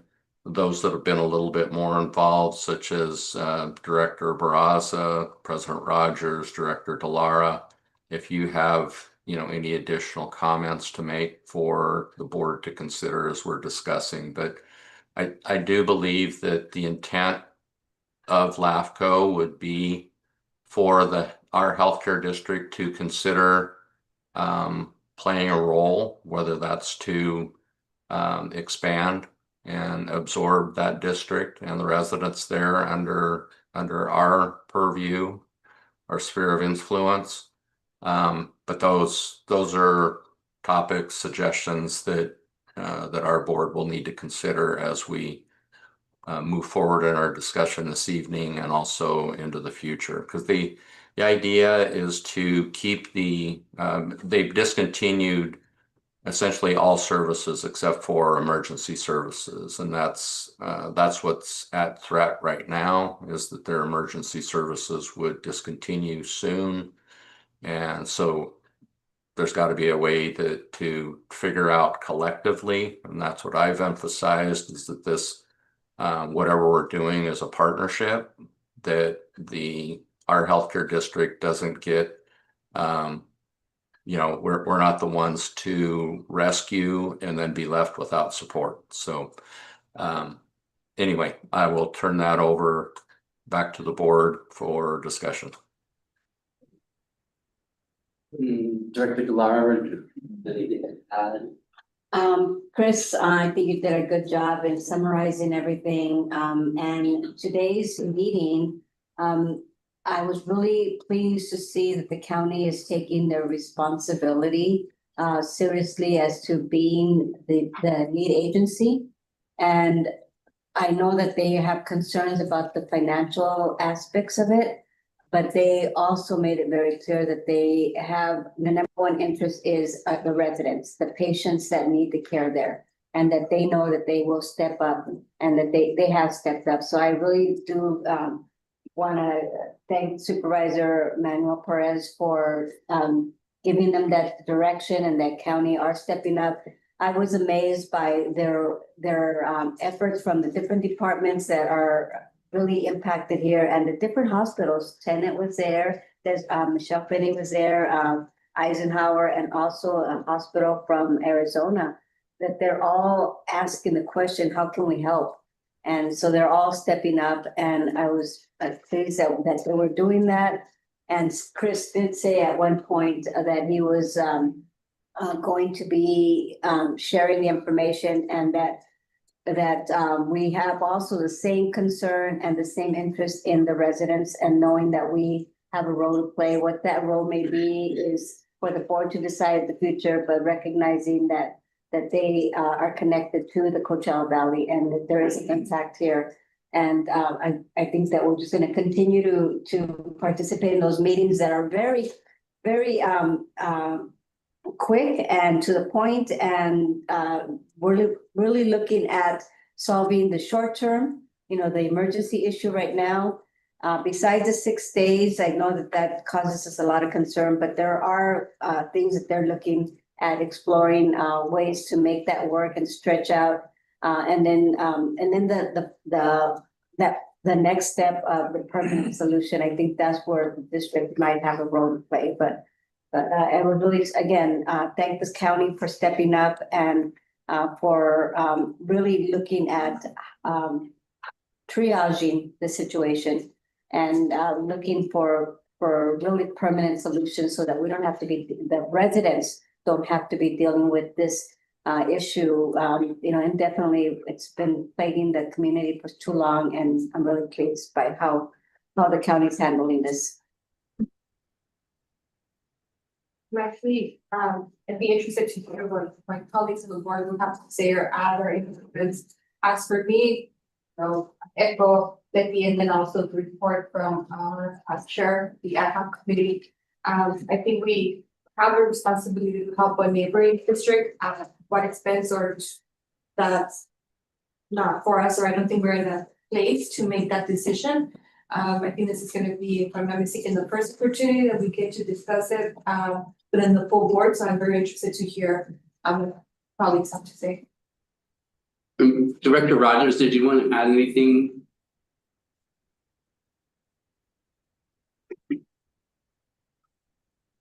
Oh, County Riverside. Thank you. Well, the board has a report, and that was done in collaboration with my other two committee members. And I think it's straight and succinct to the point. I really appreciate your leadership, Director Delara, in terms of representing the interests of the district, as well as our CEO. I think that we're very clear on what we think our role should be, and that we should support the people, the citizens, residents of the Blythe area and that valley. And I'm looking forward to working with the county and I'm very, very appreciative that the county stepped up to be the successor agency, at least temporarily. Thank you so much, you all. And we do have members from the county on the call, as well as the mayor of Blythe, Johnny Rodriguez, but They had their hand up too. what's that? The county. The county representative. Okay. Do we want to go through any more board comments? Yeah, let's do board comments first before we go. Other board comments? I just have a personal thought, having sitting currently on the board of a regional hospital in Northern California. The thought of restarting a hospital that is closed is beyond, and as a former hospital administrator, is beyond my comprehension in terms of something that I want to share with my colleagues here on the board. It's not just as simple as reopening the door and recruiting new staff. It's a complication, it's a level of complication that is basically a timeline that will at least take a year to get to a stable place to be able to support acute care inpatients. That's very, very optimistic. And if you were in this economic climate and in this political climate, where the level of uncertainty is such, I think we need to look at this issue as an emergency. And think of what we, if anything, can do and what the county can do from the perspective of an emergency. More similar, and that's a silly analogy, but what did countries do that were devastated in World War II when peace was declared? Things did not return to a normal level of stability for years in Europe. And I think we just need to retain a certain empathy, no question about that, and a certain sobriety about what is and isn't possible, just as from my perspective. Thank you. Dan. Yeah, I would comment, I mean, the word support is great. It's very broad. It's not very specific. There's financial support, there's medical support, there's just emotional support for the people out there, the employees. I think I would echo what Arthur said, having been in some of the hospital operations. I think restarting a hospital currently is very challenging. You have a big cash flow problem out there, and overcoming that with loans and things. I don't know what the whole strategy is. It's not great. So when you say that Riverside County is going to absorb this, is that a financial absorption? Are they going to be covering payroll? Are they going to be financially covering that? Or is it like they're going to run out of money for sure? 6 days is not enough. Payroll coming, you can get loans, but if you don't have a mechanism to recapture AR or generate new accounts receivable, it's going to be very challenging. And I don't know what the volume of patient, there's so many questions like Arthur. I'm kind of diving a little more into what Arthur was getting into, but what's realistic about what can be done out there? And I think the first thing, and I think you mentioned emergency, it's an emergency. How do you treat patients who have life-threatening problems out there? That's really how we have to figure it. How are you going to do that? Because they don't have the capacity to treat life-threatening emergencies out there right now. So I think it just goes to show that there is a tremendous need to have the county involved. And like I said earlier today, in the meeting earlier today, the leadership in the different departments, emergency services, RUHS, they know what's ahead. They're acknowledging that it's a very difficult thing and that it's not something that's going to be solved overnight, that they have to look at what are the immediate issues. They're assessing those things. There are some possibilities for some funding, some account receivable that may come in or may not come in. But it just goes to show that they have the expertise to be able to handle it, not indefinitely, because those things have to be worked out. But I feel very confident that they know that they have to meet. The meeting today was not the only meeting that was happened today. There was meetings before that meeting and there was meetings after the meetings So they are meeting all the key people, 2, 3 people that need to be in the conversation, that need to know what they have to do. So they have a very clear understanding of what's at stake, that if that hospital closes, that it will be very, very difficult to reopen it. And so they have a very clear direction from their, Jeff Van Wagenen, that they will do what it takes to keep the doors open. So I feel very confident about that. I would, go ahead. Thank you. Did the working group identify any dates, any a time frame of next steps? I think the number one thing that they were looking at, Chris, if I'm, please add more to this, but is meeting payroll this time. And the 6 days, that is fluid. Okay, it's not definite 6 days. That changes depending on where the revenue, their accounts receivable that are being received every day. So it could be 6 days today, but next week it could be 14 days. And not to say it's ever going to be very healthy, but it does give them a little bit more operating room. And then the county, I know that they have they know that it's possibility that they may have to contribute some funding, but they're going to do that very carefully because they have to be able to, and I don't want to speak out of turn, but they did mention that they have 5 supervisors that are going to be questioning the use of county dollars, but that if there's a need, that they will do it. If they have to dip into the general fund, they will do that, but they will only do that after they have determined that the ship that is right now looking at drowning, that it will stay afloat, that they're not, and that the leadership that's there is not going to be making decisions on behalf of the county. So there is some leadership changes that need to be made, and they are looking at where they can contribute some funding smartly and strategically. So I believe that there's going to be another meeting very soon. They can call these meetings very quickly because it is an ad hoc committee. But I feel that the county is recognizing the urgency and that they are looking at addressing the immediate issues, the long term, and also the LAFCO issues. The LAFCO thing is more part of the permanent issue, but that is also going to impact the funding that they're getting from the county, from the state, the federal, all these funding sources, whether it's in loans or whether they're grants. Those things have to be also reviewed and ensured that those things are being explored.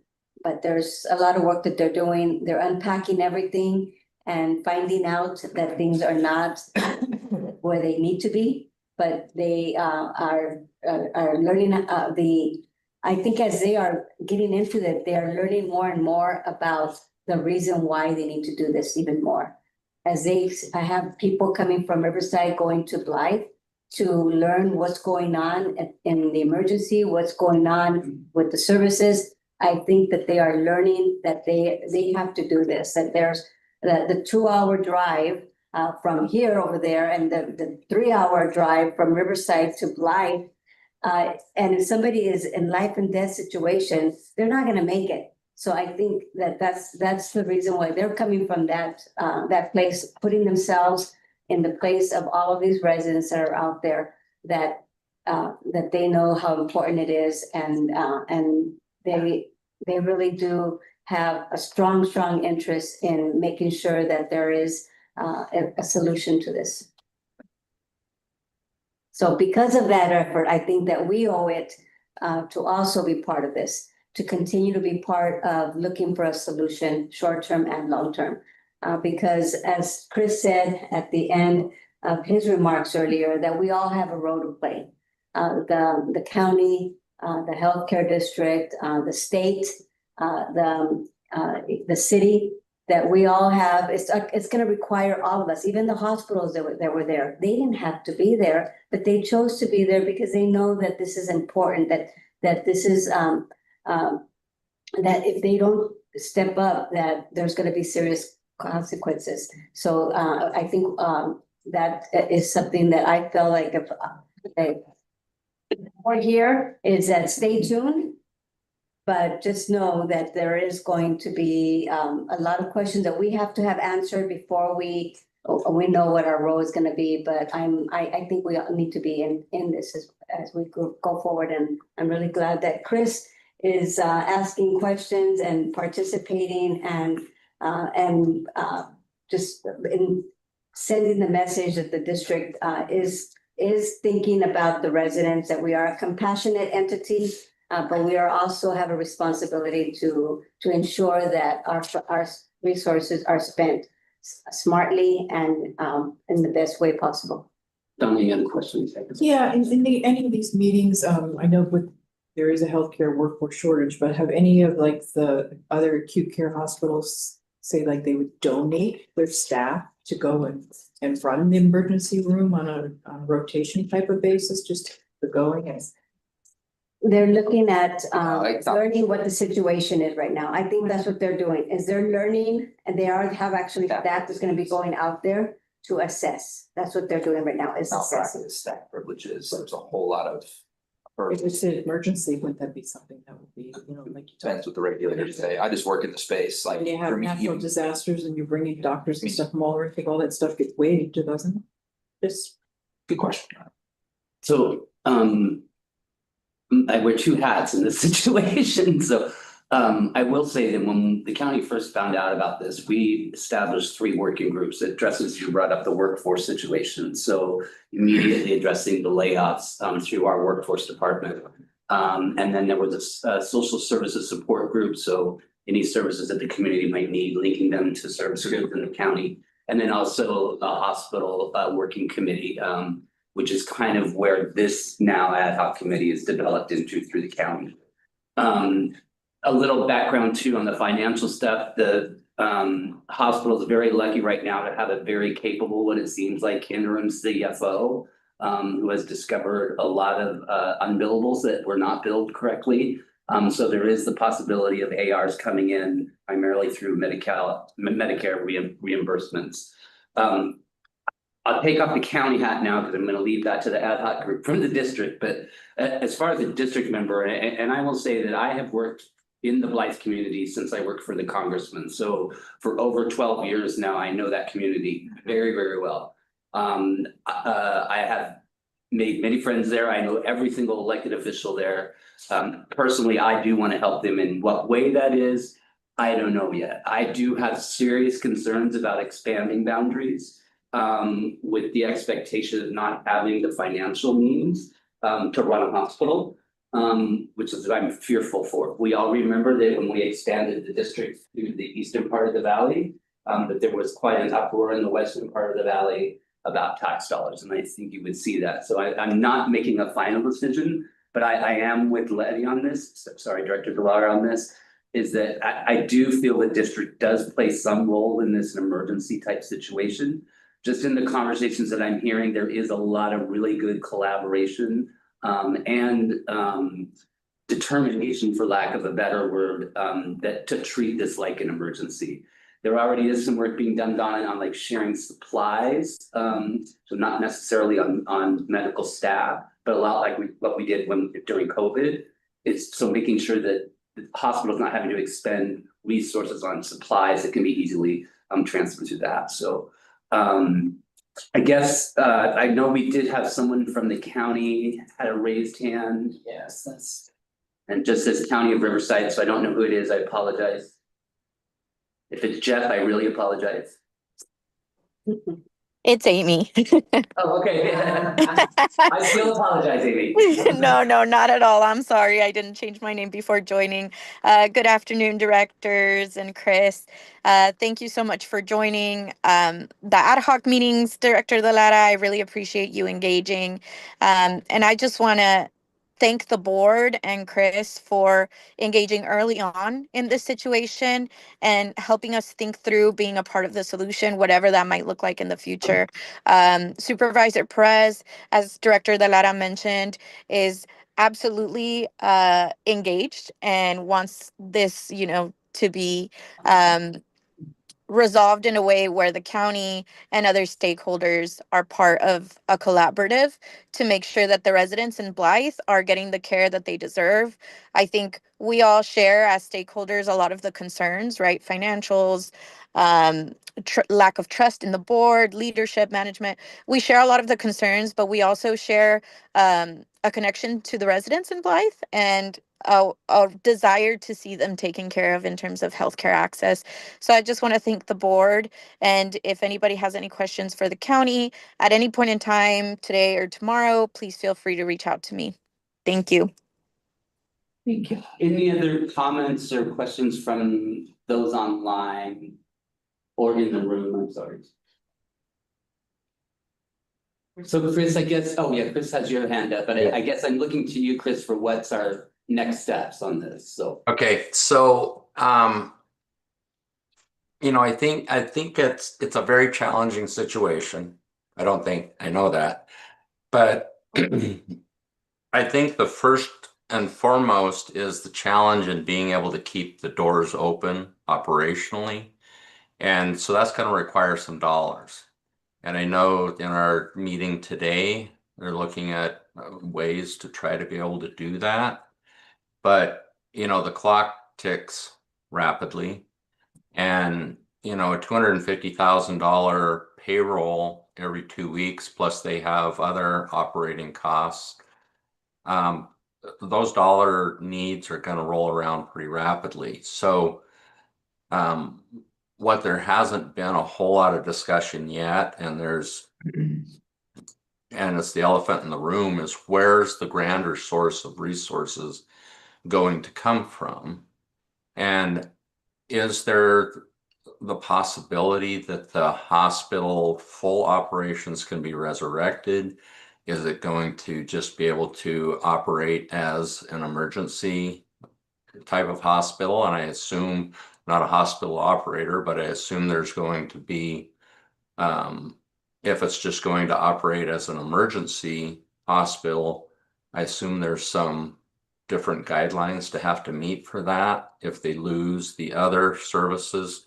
So there's a whole lot to be considered in, you know, the support that we provide for the hospital out there, and mostly for the residents. And what's the best answer to supporting the residents? Is it going to be able to keep the hospital operating? If not, then what are the backup types of services that can be provided? And, you know, all that's got to be considered when we, as our healthcare district, is, you know, deciding what role we play. And, you know, from what I'm seeing, a lot of this is going to take time, and I don't know that the hospital has a grand amount of time to continue. Now, I don't know how the whole bankruptcy process works. I know it's a protection, but does the bankruptcy allow then for those that want to come in and help do that? I would think that it would, but I don't know. I don't know if they've closed off external support by having filed the bankruptcy. But as far as next steps go, you know, we will, it's intended to, I believe, have weekly meetings with this working group that's been established. First meeting was today. And so we will stay in tune with that. I honestly believe that others in public policy, et cetera, would probably like to see us step up and want to say that we're going to take it over. But you're the board members, you're the ones that are tasked with this challenging deal, and, you know, being able to work together excuse me, collaboratively with other organizations to provide access to care to those residents. And what that final outcome is, I don't think we know yet. You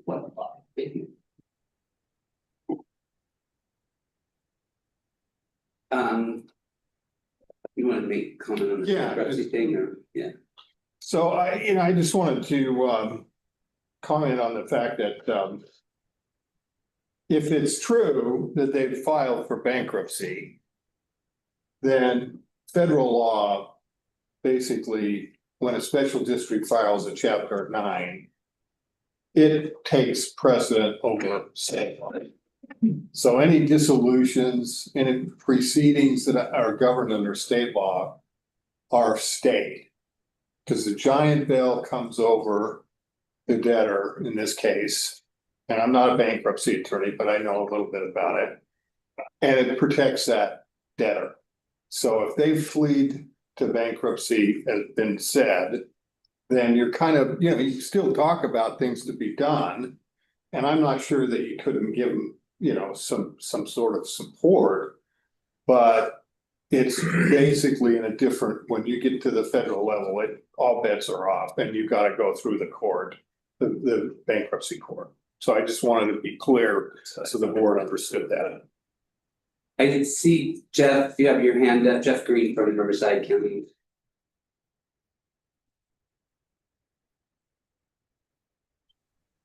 Yes, hi, we appreciate Jeff Green. I'm with the Executive Office for Riverside County Legislative and Government Affairs. I just wanted to clarify a comment that was made earlier. The County of Riverside has not agreed to be the successor agency, even in the short term. We have agreed to help lead the discussion to determine who the appropriate successor agency will be and to lead the discussion on how we get them through this short-term period and potentially even including some contribution of funds to help them make their next payroll. But at this point, we've not agreed to be the successor agency for any length of time. And we're just hoping to lead that discussion while we figure out what the most appropriate way to proceed is. Thanks for the clarification. Just to, if I may. Yes, of course. I don't think I said it. I hope I didn't say it, Jeff, that was the case. I think I just made clear that that the county was stepping up, leading through this process. So I apologize if it was if I said it, but I don't think I did. But it was. Okay, thank you. I think one last comment, I think, again, if you're just addressing the needs, I think the county has a role in some of the stuff you mentioned, Greg, but really you got to think about emergency services. And so you need to have a triage plan in place. Like that should be the first step is if we can't make payroll, if people can't get paid, what are you going to do when there's an emergency? And that's a life flight situation. That's having a county helicopter out there to bring people in. People that can wait 24 to 48 hours come into JFK, they come into Eisenhower, they come into Desert Regional. Those are very easy things to establish. The ones that aren't are the rare life-threatening emergencies that are there. If they have fire stations, utilize the fire stations. The EMTs there can treat probably 90% of emergencies that are going on in a short period. But there should be like that would, if I was running this, that would be my first step as a medical provider is what is your triage plan when absolute emergency services go down? How do you get them here to treat them to save a life? And Director DeLauro, correct me if I'm wrong, or Chris, this is why our county emergency medical services is involved, EMD department. So first, because that's how they think. That, I mean, if you park 2 EMTs in Blythe, you could treat probably 90% of them. The main problems they have. Yeah. And for the other 10%, you need a helicopter to get them here quickly. So Way cheaper I than think that $200 in payroll. as we continue to have meetings, and if there is a need to have a special meeting of the board, I think that's something that we need to just put that on the table that might come. But I know that that I would feel a lot more comfortable knowing that any decision about potential funding that would come from the district, that it would be a better ask if it's coming from the county. As the lead agency, I know they don't want to say that they're going to take this on permanently, but as the lead agency through this emergency process, and as they are exploring funding from their general fund, and they're looking to the city, which has for many years struggled financially. If they're asking the city, can you look in your books to see if you can find any money, okay, that that might come to us as well, that ask, and I think this is, Chris is kind of preparing us to, is that what role do we want to play? Is that it's gonna be possibly funding. So that is something that we're gonna have to, at some point, have that question. And I hope that as we get to that point, that where there's gonna be many questions asked of our response, you know, we're responsible to ensure that we're making the right decision. And so we're gonna have a lot of questions, and those questions need to be questions that are thorough, that have been thought of, because we have some board members here that have expertise in hospital operations. Director Shore, Director Longston, both of them are gonna ask a lot of questions about that aspect.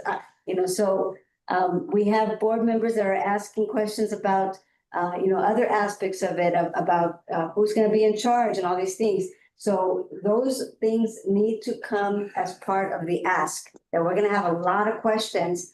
And if all those questions are addressed to our satisfaction, then there could be some funding. I hope will be some funding. I'll go on the limb and say there will be funding if all of those questions are addressed, because we all understand what the possibility of not helping this hospital survive, what it will be, the impact on the Coachella Valley, our healthcare infrastructure. It would be just tremendous. So, and especially the residents of Blythe.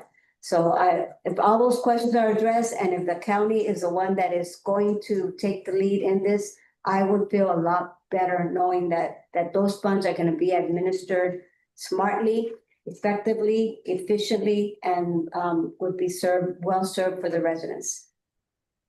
So if I'm hearing correct, then the direction to Chris and staff is to continue to attend the county triage committee meeting.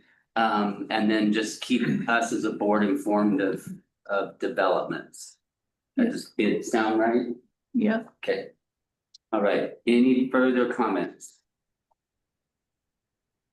All right, great. Well, we addressed really both A and B under 3 there. So item number C, Intercare.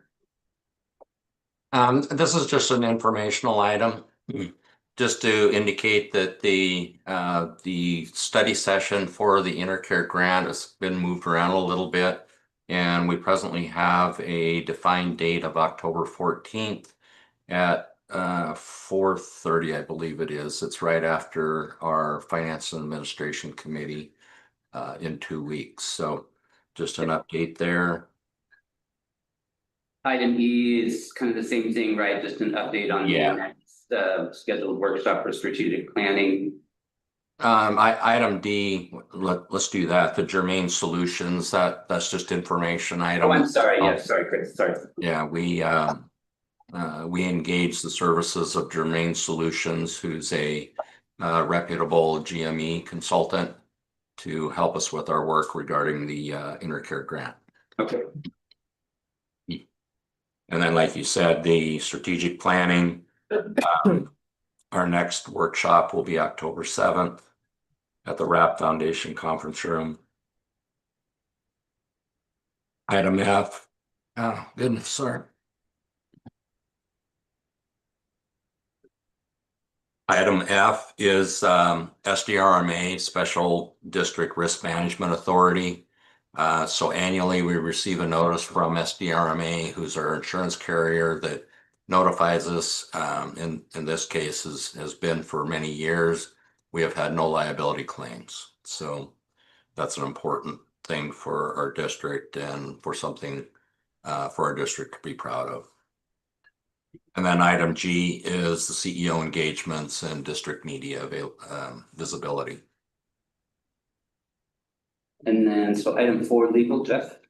Yeah, so there's just a couple of bills that are on the governor's desk, getting ready. We don't know whether he sign them or not, but yeah, they're there. If he doesn't sign them, they're gonna become law. The first bill is relates to the Brown Act. And we talked about this earlier, but it's Senate Bill 707. This bill is 52 pages. So I'm not going to go into all of the details for you tonight. I'd like to, but I'm sure you would appreciate it if I didn't. And, but we are gonna, the bill doesn't become effective until July 1st, so we do have some time to kind of analyze it, make sure we're complying with it. And it does various changes. I think it's pretty much all good things that they're opening up. The other bill is an ethics training bill. And I think that this is a good expansion of ethics training. I think Director Shore will appreciate this. What this bill does, it's also on the governor's desk, ready to be signed. And it helps emphasize that you get some financial education, not that you haven't had it or you're not qualified for it. But this specifically says, hey, we're gonna make sure that part of your ethics training as a public official includes some attention to understanding financial statements and those kinds of things. So I think those are both really good bills that are pending on the governor's desk. And I'm just gonna say, and then I'll hold anything else for closed session. Any question? Okay, so the next thing is sponsorships. I have a question, Jeff. Do we have to treat these all individually? I think you can make if you want to do a joint motion for approving all of them at once. I guess I would. Unless you want to pull one. I'm sorry, but and actually Andrea, I'll let her speak. No, I don't think that's a good idea. I believe there's someone here that wants to speak on one of them. Okay, that's fine. I mean, well, you can have them speak, but I'm just saying, if you wanted to do them in one motion, there's nothing. But I actually want to pull. Unless you want to pull. That's what I was gonna ask, if you want to pull. Okay, so I do have general comments about sponsorships, that I'm happy to give now or when we come to these other items. But if we're gonna pull items, I'd like to pull item I3. Excuse me, Jeff, just a point of order. This isn't a consent agenda where we're pulling items. No, but if you wanted to make a motion and not include item I3, you could certainly do that, and we can take that separately. Okay. Item I3, I6. I9 and 10. Maybe we should just do them one by one. You're in there. Never goes quicker. I'm changing it. Listen. Okay, so we'll go to item number 1, Hanson House Foundation. It's their 32nd annual gala, Wings of Hope. This is for $5,000 with a bronze scaler sponsor. I think all of these have a staff report, correct? Mr. Chair? Yes. Kimberly, you said something about you had some general comments about all of them. Should we start with those? Yeah. So if I remember correctly, I want to say maybe it was last year around the same time, we were presented with a sponsorship packet as well. I remember one of the things I remember we said that we had asked was maybe to, one, provide information on sponsorships on our website, and I checked before the meeting, and maybe I should have checked even before. It's not there. And then if I'm not mistaken either, I think we said that we we're gonna maybe talk about some sort of policy for sponsorships. Why? So going through the packet, I do have some concerns. And then also being included in some email communications. So concerns range from getting previous answers on why we're sponsoring at a certain level and being said over, staff is recommending that level because that's what the organization asked for.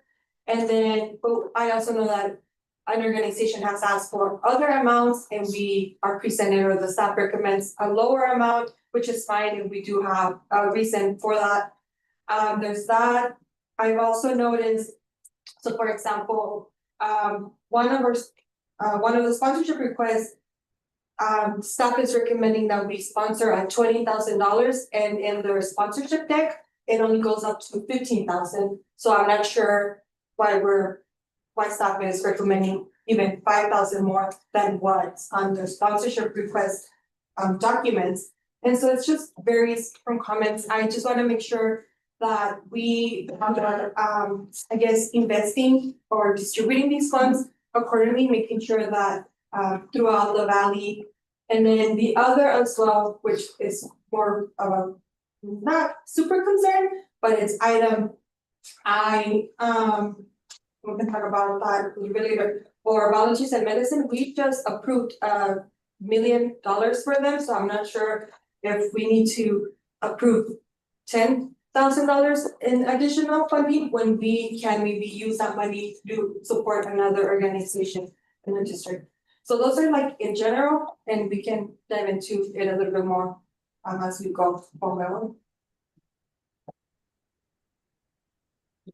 As far as, I agree on the website, because there's no place, when somebody approached me with sponsorship, and like I looked.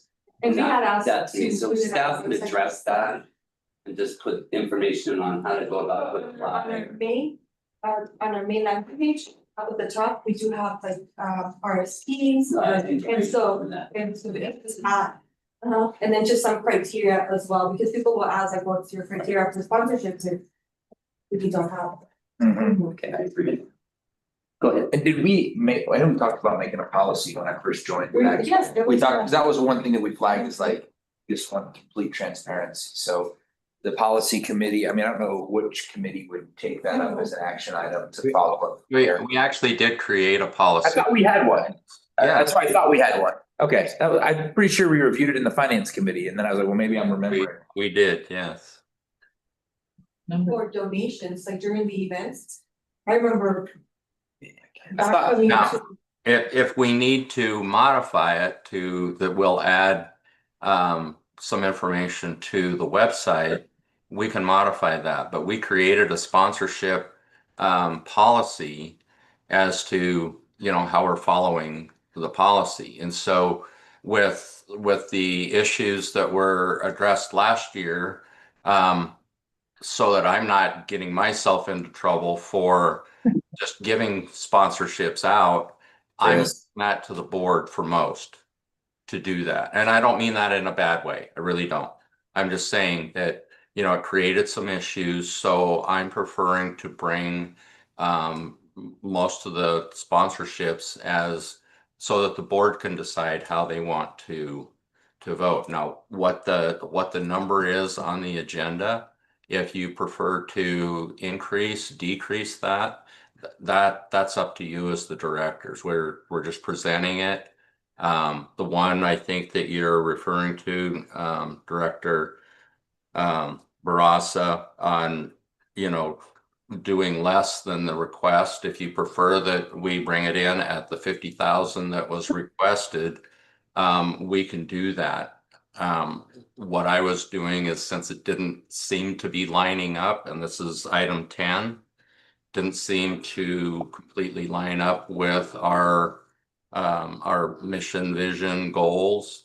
I had reduced that to 5,000, but if the board prefers that we implement in our policies, that we present whatever has been requested from the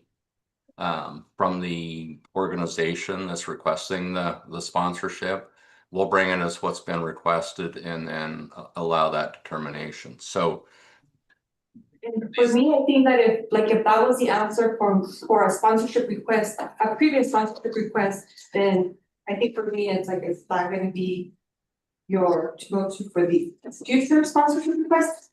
I respect, and so this is where we're gonna have a conversation about these. If you tell us this is what I'm recommending based on A, B, and C, then I respect that, right? But it was just two different answers, and then also looking at the other request that raised some questions on why one of your answers for a sponsorship request was like, that's what they asked for, that's what I'm presenting. And then on a different one, it's like, well, even though that's what they asked for, that's not what I'm gonna present. So, I mean, as long as. And my reasoning for that is the $1,000 sponsorship request from last year for the Run with Los Muertos, $1,000 was well within our reason for providing sponsorship. It was asked, why didn't we do more? And my response was because that's what was requested.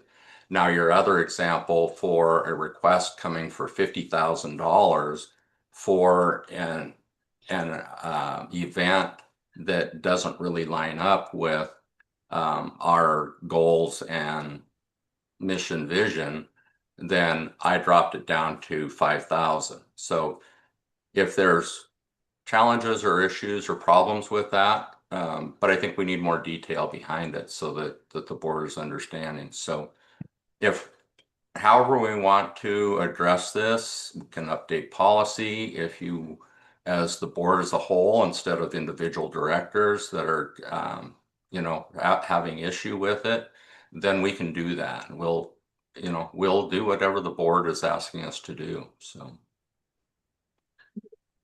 Mr. Chair? Yes.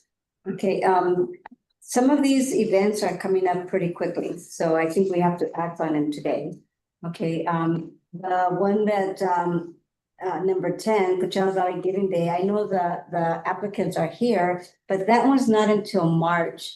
I'm just wondering if maybe we can just pull that and allow CEO to meet with them and to learn more about what they're proposing, because I think it does fall in a different category. Chris, you're right, it's not a traditional kind of sponsorship. So maybe if you could meet with them and learn more about what they're proposing, and then we can discuss it at a future meeting. But if that's okay with you, and if that's okay with the applicants. Okay, so my other point. They do have representation here today, I believe. Yes, they do. And they already said yes, if they'd be willing to meet with you. So if that would work, and we could just pull that one, continue that one for a future date. You don't want to hear that as the board, what they have to present?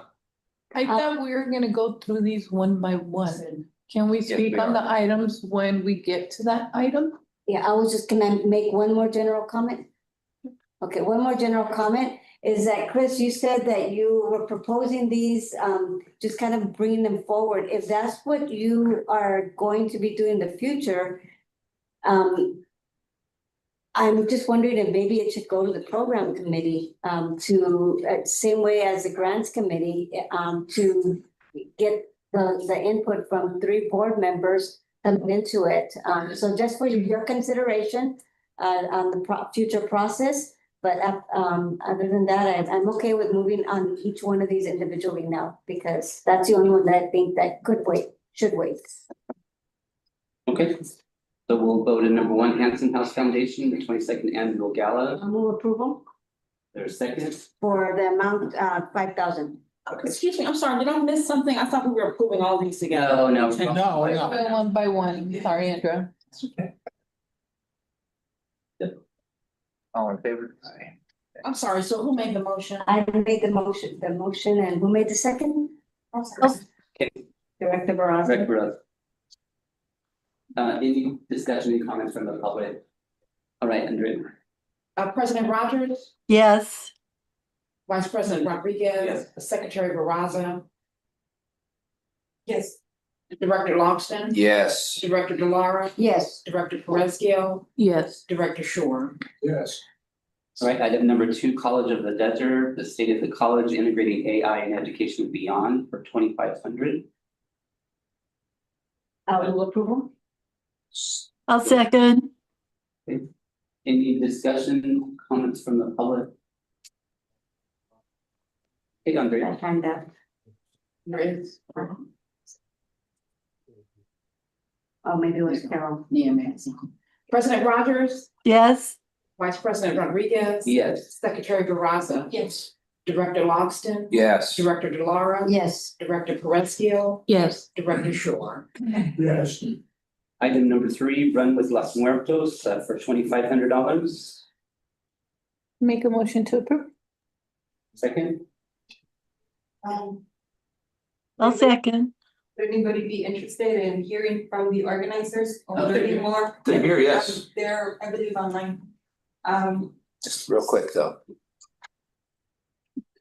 That's the first one. Yes, he's up. No, If you could tell us what from Brown. Hi, you're unmuted, please. It's at the SOC. Yes, good evening. Thank you so much. This is Tisok Dasan. I'm the Executive Director of the Codex Creation Committee, and I will keep this brief. We've over the years had support from the board, so I'm very grateful for that. Just to kind of a point was we do submit yearly our sponsorship deck. And seeing as how our, kind of goals and mission and the work that we've been doing has been growing over the years, it certainly aligns with what you all are trying to accomplish in terms of mental health and physical health and community involvement, all that stuff. We always get a kind of approved for the lowest level, and we're certainly trying to figure out what we can do to get, in your good graces to kind of be able to partner on a higher level to be able to produce more for our community. We produce an event, health and wellness, that's very unique. We don't have very many in the East Coachella Valley that promote fitness. We had about 900 runners last year, about 7,000 people that came out for really a celebration that's meant to bring people together. And arts and culture. We do an art walk, we do a 5K, a car show, a procession, literally something for the whole entire family. It's Latino events in general are being targeted, so we're very grateful that we're actually able to pull this off. So any resources, any support that y'all can provide to support our efforts would be greatly appreciated. Thank you, Tisok. Any questions from board members? So the ask is 25, the recommended amount is 2,500. And this is the one that last year, I remember speaking on the fact that I was surprised that that of the amount that was being considered by the board. And because this is a big event in the Eastern Coachella Valley, it is the biggest one for this kind of event. And I was just wondering, is this the right amount? I don't know how to add, this is why I was thinking that it would be good if it goes to the program committee, because then they'll be able to ask more questions and have a full understanding of it. The budget that was submitted, it was a lot more expensive, and there was a gap there. So this is why I'm looking for input from staff about what would be what should be the recommended amount. And if it was just put in as 2,500 without any consideration of, well. And I mean, I don't want to be a complete one to other, but we do have like 2 helpers runs, one where being recommended to sponsor at 2,500 and another one at 20,000. We've been, when you look at what's included within the sponsorship, they're not too different. And so it's just curious, like why the recommendation is still, $18,000 difference between one and the other. And if you look at the sponsorship deck for Ramon Pueblos, in the max was like 12,000, and the recommendation came at their lowest at 25. I've been to the event personally, my family has been, I've seen the impact within the event and within that area of the Coachella Valley. Things that similar comments expressed last year, that I think there's great value if we put our name to it, right? If we sponsor it, if our logos on their material, the shirts, and then also promoting health and wellness within our community. It's something that's really culturally, I don't know if the word is appropriate, but for the area within the Eastern Coachella Valley that we're serving. So I'm not sure if we're like, it's a disservice to the district that we're actually not up in center within this event as well, promoting the district, promoting what we do, the services that we provide, programs, and just the awareness of the district, something that's within our strategic plan, something that one of the reasons why we sponsor these events. And so. So Mr. Chair. Well, I think. I'm gonna be voting no on this because I would like to, I would like the amount to be at 5,000. So that's my reason why I'm gonna be voting no on this. Well, make a motion in case it's the 5,000. Sorry, there's a first and a second already, so that's why. I think it's up to the board if you want to recommend a different amount. The amounts that are on here are not they're not hard coded. They're dollar amounts that are placed on here for the board to consider. If you want to approve a different amount, that's fine. I think that's the intention of it, is to allow the board to decide how they feel they want this done. And if it's better to bring it through the program committee for discussion, because I mean, I'm only one person. I put an amount on there. There's no, there's not like the 50,000 one versus 5,000. I did that because I just didn't feel that it was worthy of 50,000. However, if the board believes that it's worthy of 50,000, then it's the board's decision. It's not mine. And so if there's a better way to do this, I've only brought them to the board for your decision. And if you want to make them a different amount, that's just fine. I mean, And I say that, yeah, whatever we, even if we want to take it further, whatever we sponsor this one run in the Eastern Coachella Valley, that we should sponsor the run in the Western Coachella Valley at the same level. okay, we've been asked to be the sponsoring sponsor or the presenting sponsor at the wellness run. Which we did last We year. were asked for that. If And we sponsored last year at 35 or 45,000. 35, I believe. No, No, it's 10. It's 10 last year. I think we should just split the 20,000 in half and 10,000 for one and 10,000 for the the year other. before last was 35. 35. So, Chris, I know some of the selections that you make also with the sponsorships are in coincide with our mission and vision. Such as, I'm just throwing something like the community impact or the health and wellness advocacy or something like that too. Chris? I'm sorry. I'm sorry, no, I was just saying that some of the selections I know that you've made in the past for some of the sponsorships based on the amounts coincided with our mission and vision, such as, I'm just throwing it out there like an advocacy or a community or a health and wellness sponsorship, whether it was 5,000, whether it was 1,000, or whether it was 2,500. And I'm not putting that in comparison to those, but I'm just saying how some of these selections were made. Is that correct? and Director, there's you I know you left. First, Bill. You mentioned that you think that we should just do 10 and 10. You were the maker of the initial motion. Would you amend that motion? I think, right? You do. And so. You can't hear. Oh, it was like. That was Andrea. Sorry, Chris was having a hard time hearing, so I want to turn it up so maybe he could hear us. So I didn't hear what was expected of me. I apologize. So please restate.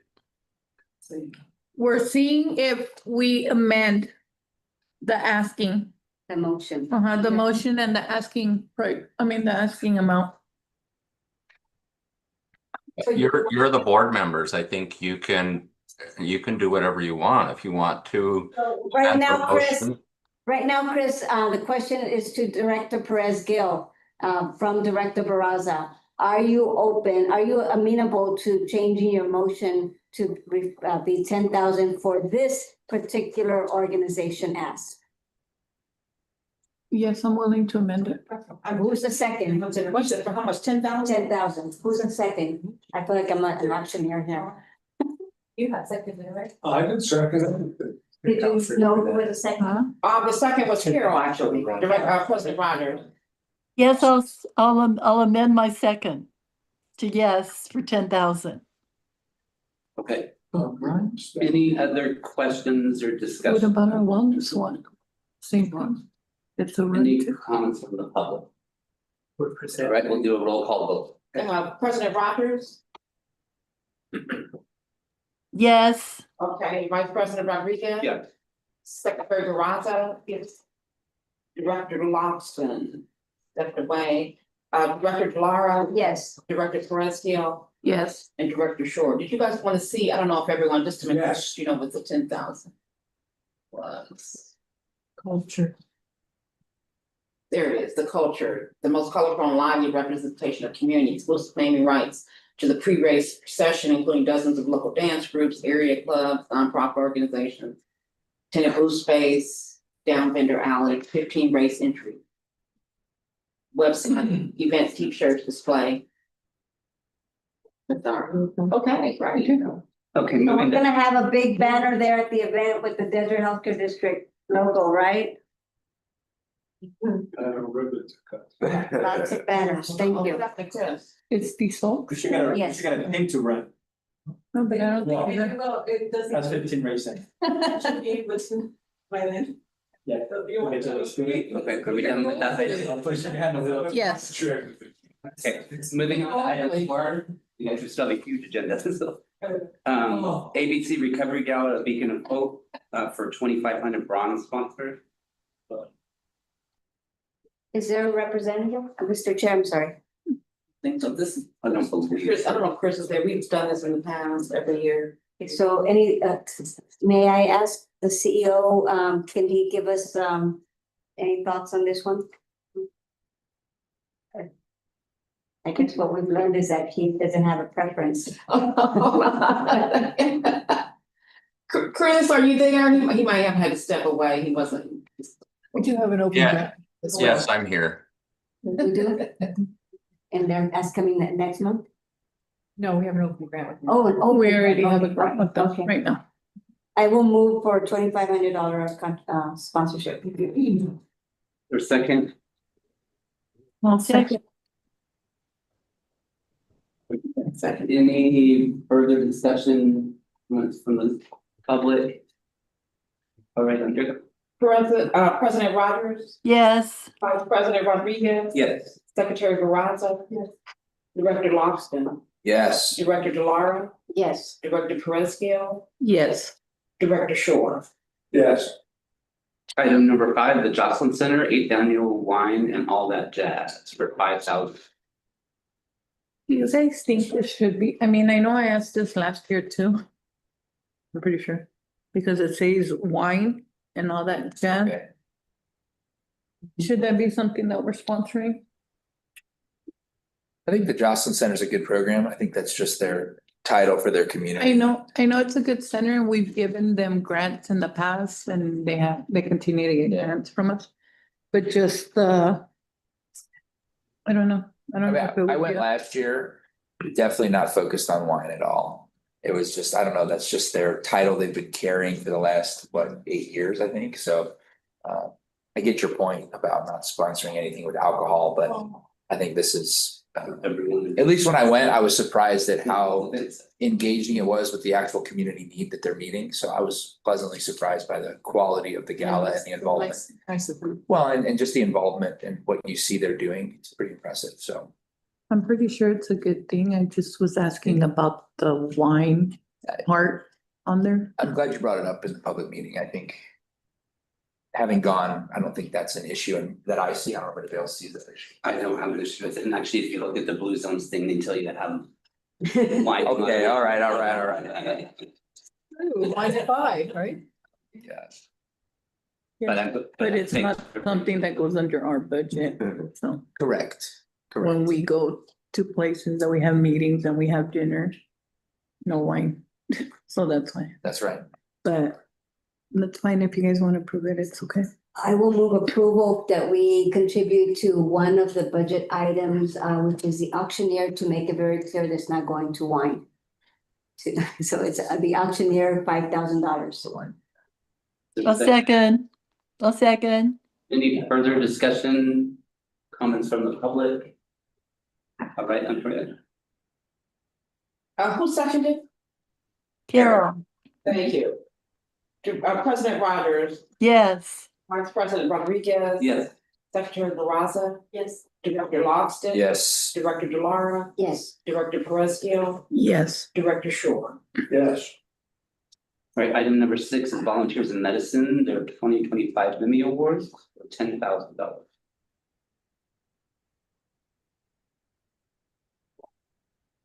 I think. Going back to us just awarding them $1 million, maybe I would. See if we can sponsor at a lower level. Seems to me that Yeah, well, this is sponsoring an event, not a program so that they can raise money for their programs. So I think that that's how this is different. And I would make a motion to approve. At what level, Director Rogers? I'm sorry? At what dollar amount? Oh, the asking amount was 10,000 gold sponsor. And I think this is the same as we gave last year. Can you confirm that, Donna? Was it 10,000? I thought it was 5. It was 10. Was it 10? Okay. Is there a second?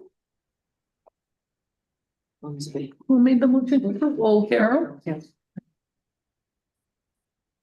Wonder we were honored. Was it 10? I'll second it, actually. Is there further discussion, any comments from the public? All right, Andrea. President Rogers, Yes. Vice President Rodriguez. Yes. Secretary Barraza, I'll abstain. Director Longston, Yes. Director Delara, Yes. Director Perez Gill, Yes. Director Shore. Item number 7 is the Coachella Valley Filipino Festival. This is for $500 community sponsorship. I have a question about that one. Is that what they asked for, 500 or? I don't know. Oh, okay. I Because believe so. it's a new, I just think that that's a little low. Like I would want to sponsor for more, just because it's a new, Like I their would say- second time doing, so. yeah, and it's more for us to reach out to the community, to that community. And let them know what it is that we do. You know, because I think a lot of people still in our community does not know exactly what we do. Is there an amount that you would propose that we consider? I mean, we could even go to 2,500 if you guys want. Are you prepared to do a motion? We're good at 1,000. Is Chris trying to say something? Yes. Yeah, he put his hand up. Oh, so there we go. If I, excuse me. If I may add, and I think it's going to be important for us to revisit our policy on this, because in a lot of ways, I look at what provides a health connection. And I realize that, you know, these kind of food festivals and that could promote our name, but I'm concerned that we're going to get every food festival, every festival that goes on, because we're now known to have some money, that we're going to get all kinds of these requests. And I just think, you know, we need to probably be more specific in our policy, what we're doing sponsorship requests for. And me personally, I don't care whatever limit that you want to do or whatever level. That's you as the directors. I just looked at this one, since it's a food festival, that it probably didn't align as much with our mission and vision. So that's why I put it on as 500, but you as the directors can vote for higher. So I just wanted to answer that, why it was presented at 500. Thank you. So Director Bresgill, do you want to maybe just table this motion or?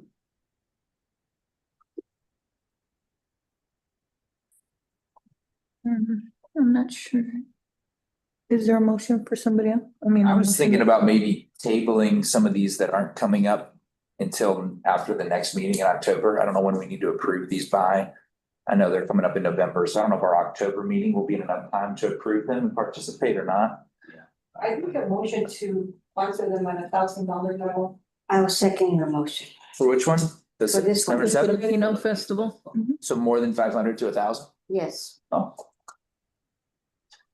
And if I may, the reason why I support the motion is that I understand what you're saying, Chris, about it being a food festival, but the fact that it's a Filipino festival, I think that separates it from a lot of the other ones, because I didn't even know that we had such a strong and the members that would actually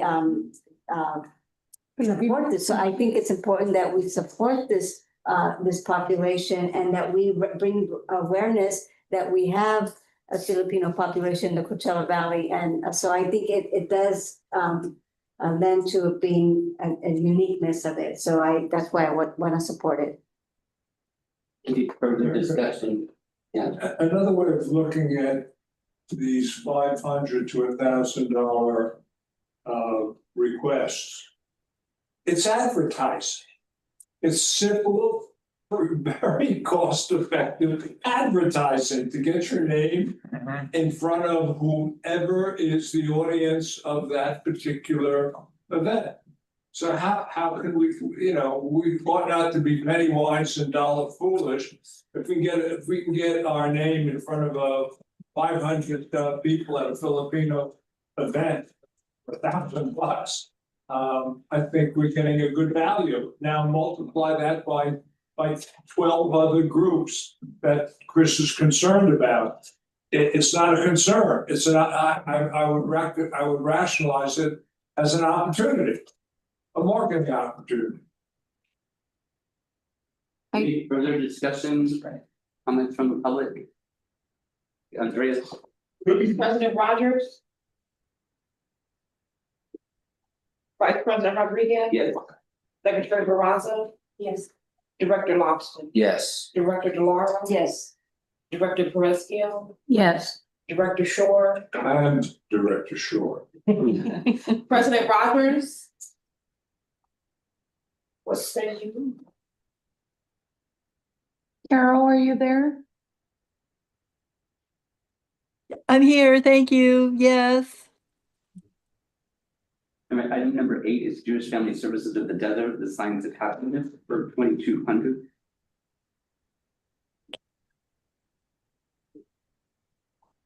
Question? Any here from the organization? Motion? I will move approval of the 2,200. Second? Second, Any further discussion or comments from the public? Not Andrea. President Rogers. yes. Vice President Rodriguez. Yes. Secretary Barraza. Yes. Director Lobson. Yes. Director Delara. Yes. Director Perezquio. Yes. Director Shore. Yes. Item number 9 is the Palm Springs Health Run and Wellness Festival for a $20,000 presenting sponsor.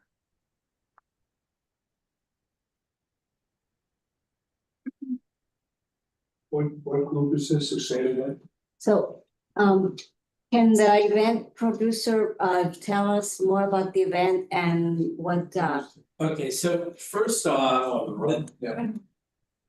this sponsorship grid. and what we would get for the requested amount? Yes, okay. So the sponsorship grid that's on the website doesn't reflect presenting sponsorship.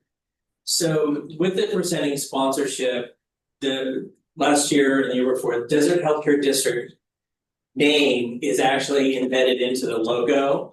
So literally on every ad, every banner, everywhere it is, it's included in that logo. What we do, this event now is the largest health and wellness event in the valley. Just to clarify, the main focus of the event is not a run, it's all about health and wellness. Literally every major health organization is there. Desert Care Network, Eisenhower, Desert Oasis Healthcare, IEHP. And now that the AIDS Walk is gone for DAP Health, there is no health event on the western side of the valley anymore. So, just to give you an idea, we do have a live stream blood drive during the event. This last year, we had 34 pints that were donated. Down. Go ahead. 34 pints of blood were donated, and they said it's one of the largest blood drives they have. The event has grown because of sponsorships like the Desert Healthcare District. We now have a bike ride. Last year, we included a bike ride. All the bike lanes in Palm Springs are underutilized and under promoted. So this gave us an opportunity to not only have bike valet at the event, but really encourage people to ride their bike to the event to also help the environment. So, you know, when we look at it from a standpoint of having the Desert Healthcare District involved with it, it falls in line with a lot of the different missions that the district is trying to put out in the public. What you get in addition with the presenting sponsorship, a big prime area for both of the mobile units at the event, right next to the stage. Last year, the district actually recommended to, because we give money to beneficiaries as well. So One Future Coachella Valley was one of our beneficiaries last year. It gives the district an opportunity to have a speaker at the award ceremony. And also last year, the district was able to choose one of the, well, actually for the last 3 years, choose one of the honorees for the awards that we're giving out at the luncheon. Also, Will and I have worked really closely together to integrate marketing and PR for the event so that, again, the mission and the programs that this healthcare district does are put front and center as part of the event as the presenting sponsor. We get fries with them? You can get fries with that. Questions? So there was 2 years that we sponsored at 35K, and then last year at 10,000, and then back this year at 20,000. So as you can imagine, an event like this is really expensive. So what does it draw people also? Total attendance, about 3,000. You know, because it's a 1K, 5K, 10K bike ride. There's exercise classes all day long. Alejandro's even been up there talking about his sugary drinks. But you know, that's what each year I work with the district to integrate more programming, more ideas the district has to showcase the programs. How about an interview with Alejandro for Channel 3 and all the other channels? Well, that's part of it too, like the logo is in all the TV commercials and everything. I'm getting a person, getting a representative. Yeah. He's pretty handsome guy. Sexual harassment. Other questions? Mr. Chair? Yes.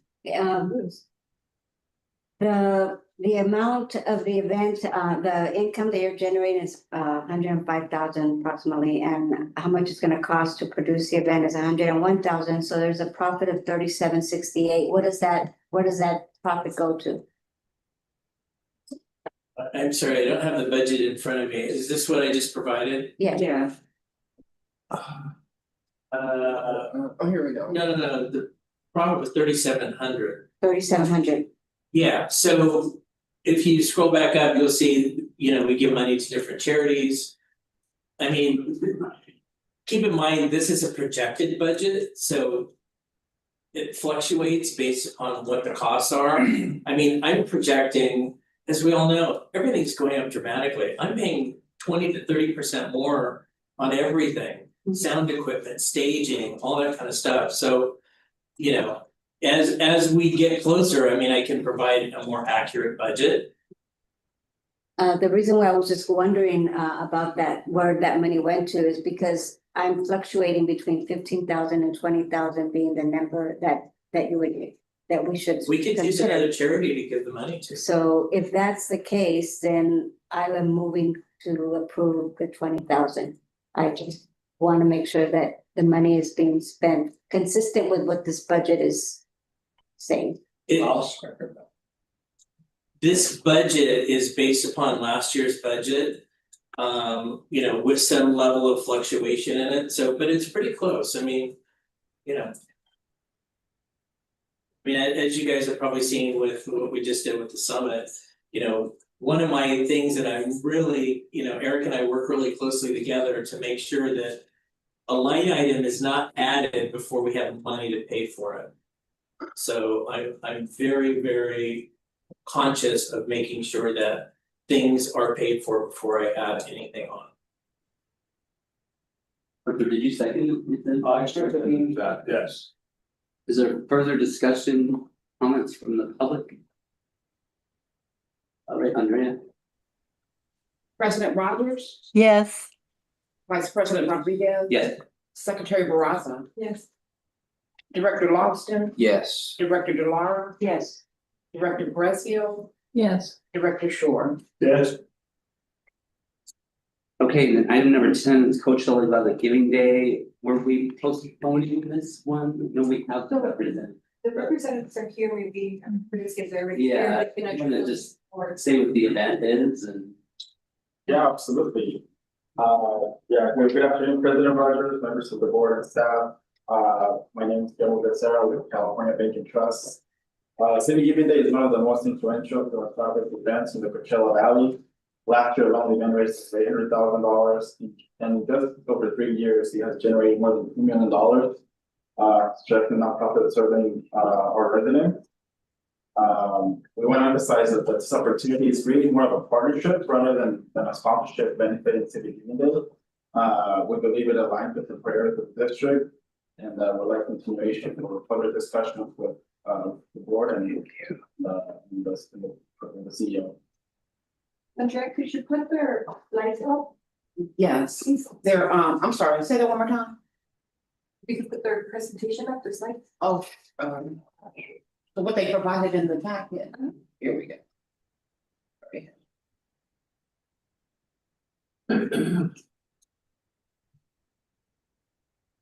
So this is just an overview of what they do. Chris, would you like me to share the screen Sure. so you can see what we're looking at? Well, this is an overview of Coachella Valley Giving Day.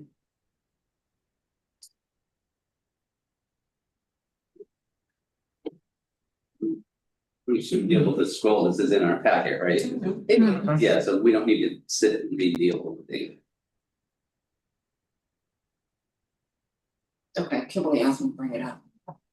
Yeah. For those that don't have. Yeah, exactly, yeah. So what the original ask was what? Was 50?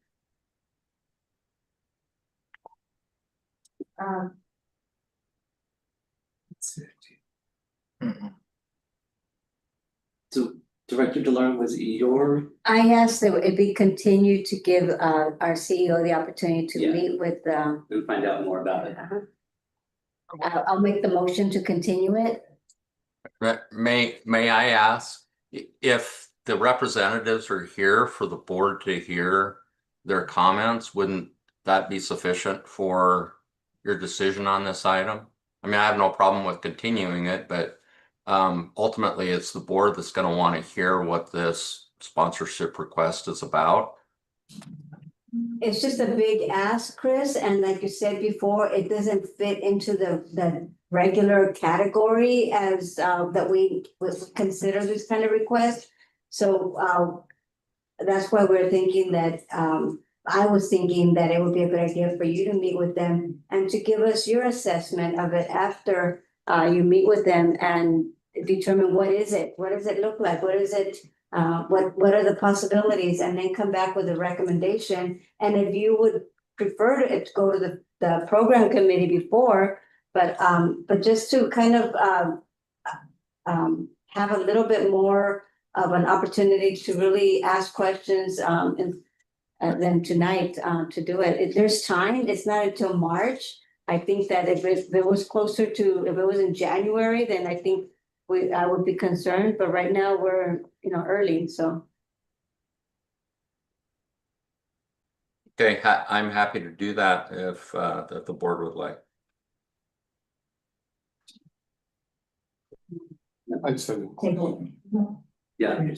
So this is to you. It says in here that, and it's under every one of the sponsorships.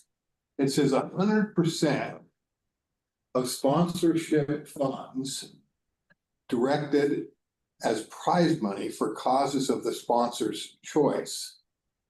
What exactly does that mean? Yeah, that's 100% accurate. So the contribution amount, the sponsor selects to which nonprofit that money is gonna go to, and it's selected by the sponsor. Yeah, actually, the only sponsorship here where that doesn't happen is at the $5,000 level. At $5,000 level, that sponsorship goes directly to administrative costs associated with putting this together. But anything 10,000 and above, 100% of the partnership amount goes directly to the nonprofits that you guys select. Like it doesn't go to stay with city, it goes to the nonprofits that you guys want to give that support. That's what the price is.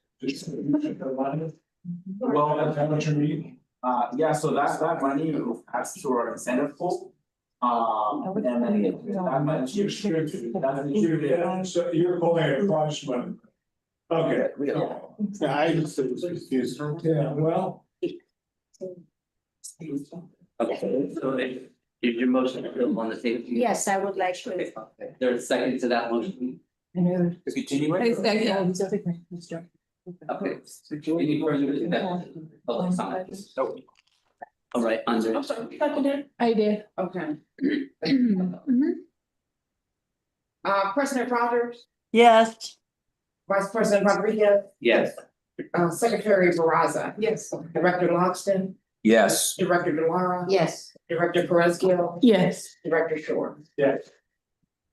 Okay, moving on to committee meetings, I'm gonna ask because of time and if we just take it block by block.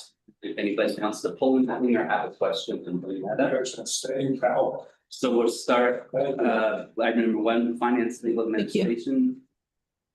Meetings are provided, meeting minutes were provided. Any questions, let me know. Any questions or comments? I'll move approval. I don't have to vote on I'm it. sorry, wait, where's?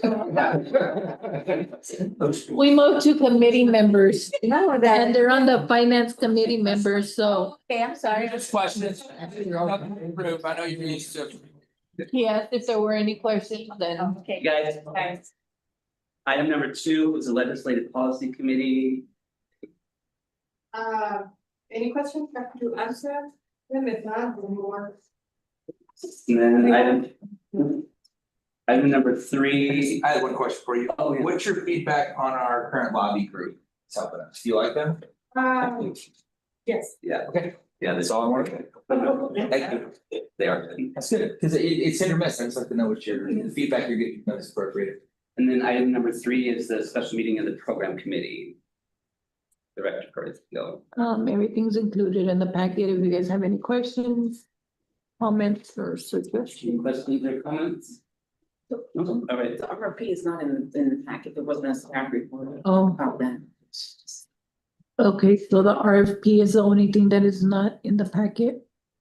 Right, and I'm just gonna give you a quick update that the proposals are due October 10th. We've gotten 13 in so far that have been submitted. And or not submitted, one has been submitted, 13 others are working on the RFP. So we'll know. Thank you, Donna. so under board member comments, I know that Director Rogers, President Rogers submitted a report on the CVAC homeless committee. Both Director Rogers and I attended the National Association of Latina Elected Officials. Great conference overall, I thought. A lot of focus on the uncertainty at the federal government level. That's probably the overwhelming part of the conference, so, but really well attended, so I'm glad we're able to go. And then California Special District Association, anybody with? I attended that one and it was an excellent conference. got to hear from a lot of other districts about some of the issues that they were dealing with and attended all of the workshops I could on governance and Brown Act and ethics by Molly Crane. Any other comments from anyone? All right, and then item 4, Association of California Healthcare Districts. It was a good conference. Alejandro and Megan did a good job on the presentation.